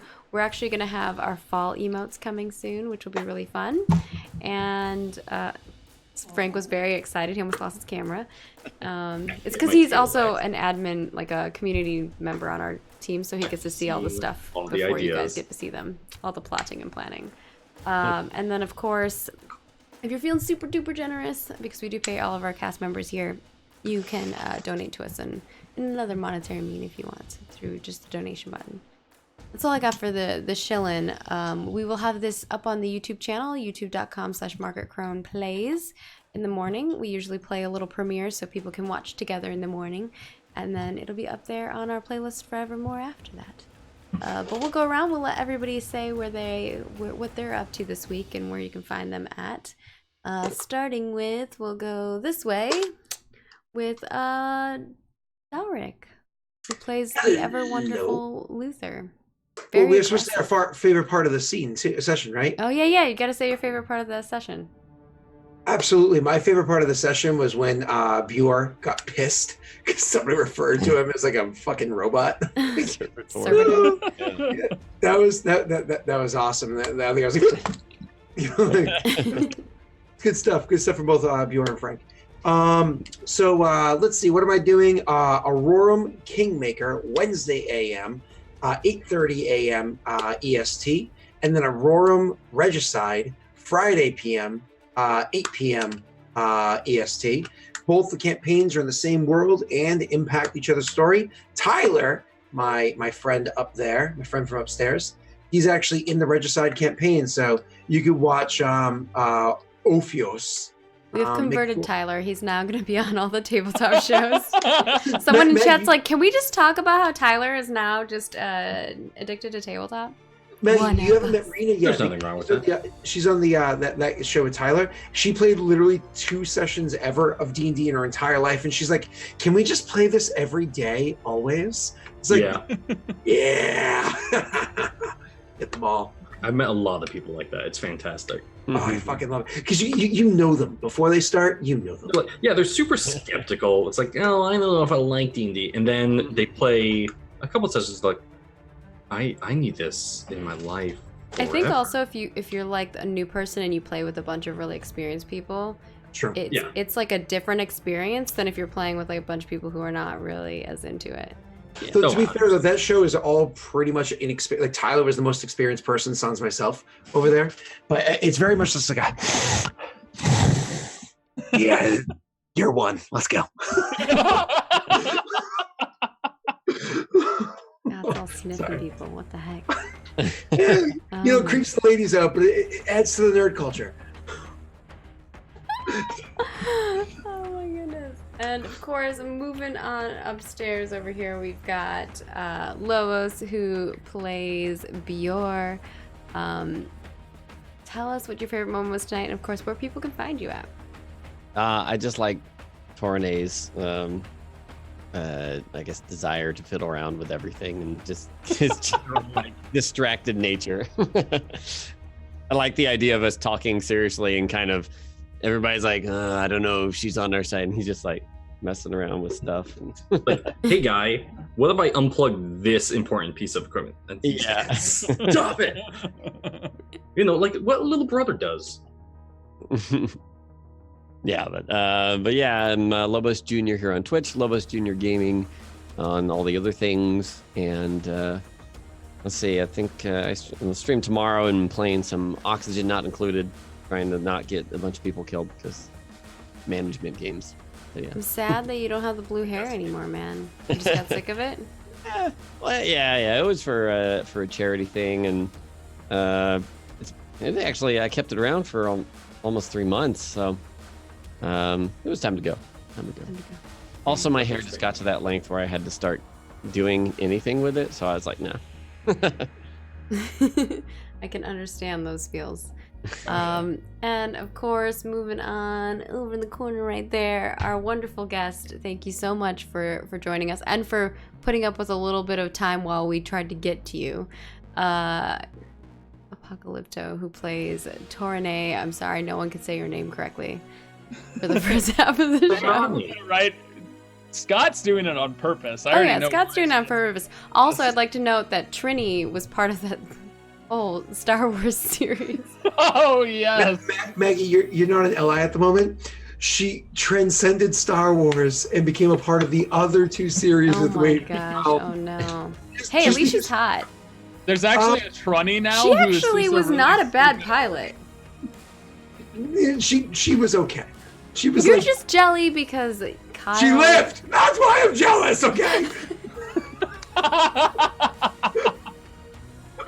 Tell us where people can find you at Apocalypto, and of course, what your favorite moment was tonight. My favorite moment was the fact that while I was fiddling around as Torine doing all that stuff, he was actually using it for a purpose. He was trying to figure out what was going on, all the radio signals and stuff like that, because he's just a generally curious person and was still chiming into the conversation. Really enjoyed interjecting with jokes as well. I just had a lot of fun with that, especially the tank comment. Last but not. Oh, go ahead. Oh, I haven't even said where I am. Oh, yeah, you're right. Apocalypto_12 on Twitter, Instagram, and Twitch are kind of the primary means. I'll be doing a stream tomorrow, my normal Talking Tuesday. I'll be on Lost Initiative on Wednesday night with Scott over there for Return to Faerun. And on Friday, Regicide over on Scott's channel. Nice. And now, last but not least, our wonderful Space Master, Control Frank. Where can people find you at? And of course, what's your favorite moment from tonight? Hello, you all know where to find me? At Discord, Controller Frank. At Controller Frank Twitter. Controller Frank Twitch. If I ever stream again, it's been a while. But yes, that's me. You all know where to find me. All that fun stuff. My favorite, I have a lot of favorite parts. Luther, just upon meeting the random person, getting ready to kill him. You guys not rolling an insight check on the clear spy in the back of your truck, who just so happened to drop a important piece of information in front of you. Suspicious. And the fact that I was going to have Scott roll if he asked for a tank, but because Andia Lucius is a career soldier, she likes audacity from soldiers. And when Toblerone stepped in, she was like, I'm going to let you guys take one. I like the guy. So yeah, the real reason you guys got the tank was for Toronto. Toronto? What is happening? He called me Toblerone literally 2 sentences. I know, you keep saying your name wrong. What I think is funny is because it's very often that when you play D&D, tabletops, whatever, that your characters get tricked, bamboozled, fooled, so on and so forth. It's very rare that the PCs themselves fail their insight rolls. Mm-hmm. I think Frank legit got every one of us with like some awesome like snap in your face. He's like very obvious. Like, no, it really wasn't. Like that was played well. Like I'm sorry, yeah, no. maybe I'm just real dumb, but well played. Yes. Well played. You got me. Oh no, I made his stats. He has like a 6 skill plus in deception and the like. So yeah, no, he was played gonna off trick you guys. the I'm just a stupid a stupid kid. young teenager. I'm definitely not listed as Junta intelligence officer. I just saw it as Messy Cat in the back seat, just like sitting there. Like, oh yeah, I get. I'll help you guys. Sorry guys, I didn't mean to drop that. Oh, you can keep that. Did he offer up Star doesn't sandwich? trust any of them. No, the whole point of that, by the way, Scott, was he was definitely investigating whether you guys were part of the crew of the Vonderwolf, and the fact that you played like right into that made me so happy. Yeah, well, it's literally my character is always suspicious of persons of authority. He didn't have authority, so you have to trigger the normal triggers. So I want triggered. Yeah. Speaking of which, I guess we try to plead with Frank on our personal objectives to see if you get any extra XP, and then he gives us the amount of experience we get. What? Maggie didn't tell us her favorite moment, did she? Oh, I think that I really liked the scene of us all driving in the car, listening to this like twingy, like interesting music from like this off-world. I loved it. Spoiler alert, it's not It's actually me. I'm the artist formerly or known as that guy singing that song. It was all Taquito. He was singing it. Oh my god! Taquito? His name is not Taquito. At least it's not Trini. I at least admire the humor there. Scott just calls it Trini. I just like the idea of everyone and how they would react to the music. Like you have Bjor just like rocking out to it, Like, yeah. and Luther's like, I really want to shoot that, and you have Tournay who's just like, all right, I can chill to this, and Astara just laughing at the situation in the front of this car. No, I like the character composition quite a lot. But yeah. All right. Now let's start off with the groveling, shall we say? I think I only did 2 of mine, which was display my symbol of authority and sing a hymn or speak words of prayers for the Emperor. I'm going to give you 2 extra points then, 1 for each. I don't think I did anything other than that. Bjorn, did you complete any objectives? You just don't want to complete objectives. I have objectives, but they're very like Yeah, they're the like long-term objectives. full quests. Yeah. Yeah, they're the ones that are going to be like, yeah, you complete that. Here's like 20 points. yeah. I won't lie. I have one that I can't wait to do. It's just we haven't come across that scenario yet. So Shoot Maggie. no, that's not written on the character sheet. That you can see. All right. Well, Luther, did you complete any of your personal objectives? Use intimidation to overcome an obstacle. I successfully did it once, tried it twice. You yelled at a bunch of engineers and got them to work. Be suspicious of someone who claims to be of authority. Reminiscence about your shitty, polluted, home forged world and compare it to the current situation. And I don't want credit for this one. I currently have mentions the merit of a bayonet in conversation because of all the memes I've read recently, but those came out floppy and weird and didn't play well. So I wouldn't want to be I was wondering about that. Yeah, I was like, because I love the memes. Knows. And I was like, oh god, that just did not play well. All right. I mean, you did do it though. I did 3 Argue- times, but they just were bad. It was I'm like going to give you an extra point for the bayonet one. Just one. I liked it. I thought it was funny. Argue your authority one for me. Frank. Yeah. Are you fucking kidding me? Yeah. Of course I earned it. Did you? Yeah, because I'm the fucking authority here. Did you argue? Wait, you argued with Argue the authority one? Suspicious. So I was completely suspicious of her as soon as we walked into the tent, but after she proved herself otherwise, obviously I turned it around. But when I first walked into the tent, I was suspicious of her, and All right. overall pain in the ass. I'll give you 2 for that one, 1 point for the bayonet, and 3 points for the intimidation. All right, gotcha. Cool. So, Did I accomplish objectives? did you accomplish objectives? Did you have any personal objectives? As I already know your personal objectives. Did you? I believe I. I just don't want a yes or no answer. Do you? I believe so. All right. So Cool. Have 4 He's the points. spy. 4 points. Where do Yeah. I even put them? They're build points. So He actually we killed were those other pitting- people that were in the pod that were buried. 1 point for each. And then how much XP do we get for the session? For the session as a whole, as this was a non-combat session, which is surprising. I really thought you guys were going to... Scott, I thought you were going to cause another fight. With an entire I tr- army. Yeah. I try. No, I try. The answer to that question, Maggie, is yes, I did expect that from Scott. Yeah, I would say 3 points as a whole. Right. And also, I just want Tyler on the same level as you guys. Nice. So 3 plus 4, I have 7 points. Except for Lobos, who doesn't want to earn points. All right. Well, that's going to end it here for us today. We will see you all actually tomorrow. Normally I stream Mondays, Wednesdays, and Thursdays at 7 p.m. PDT right here, twitch.tv/MargaretChrome. But this week we are doing Monday, Tuesday, Thursday, which is a little weird because I have something going on Wednesday. So we'll see you tomorrow for some Dungeons and Dragons where you can affect the game. It gets crazy. There's lots of wild magic and madness that ensues.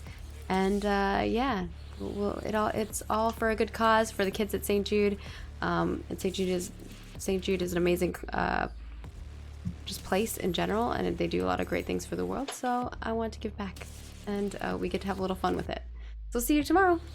Doodles. And if you're watching on Twitch, hang around. We're gonna raid somebody. Bye.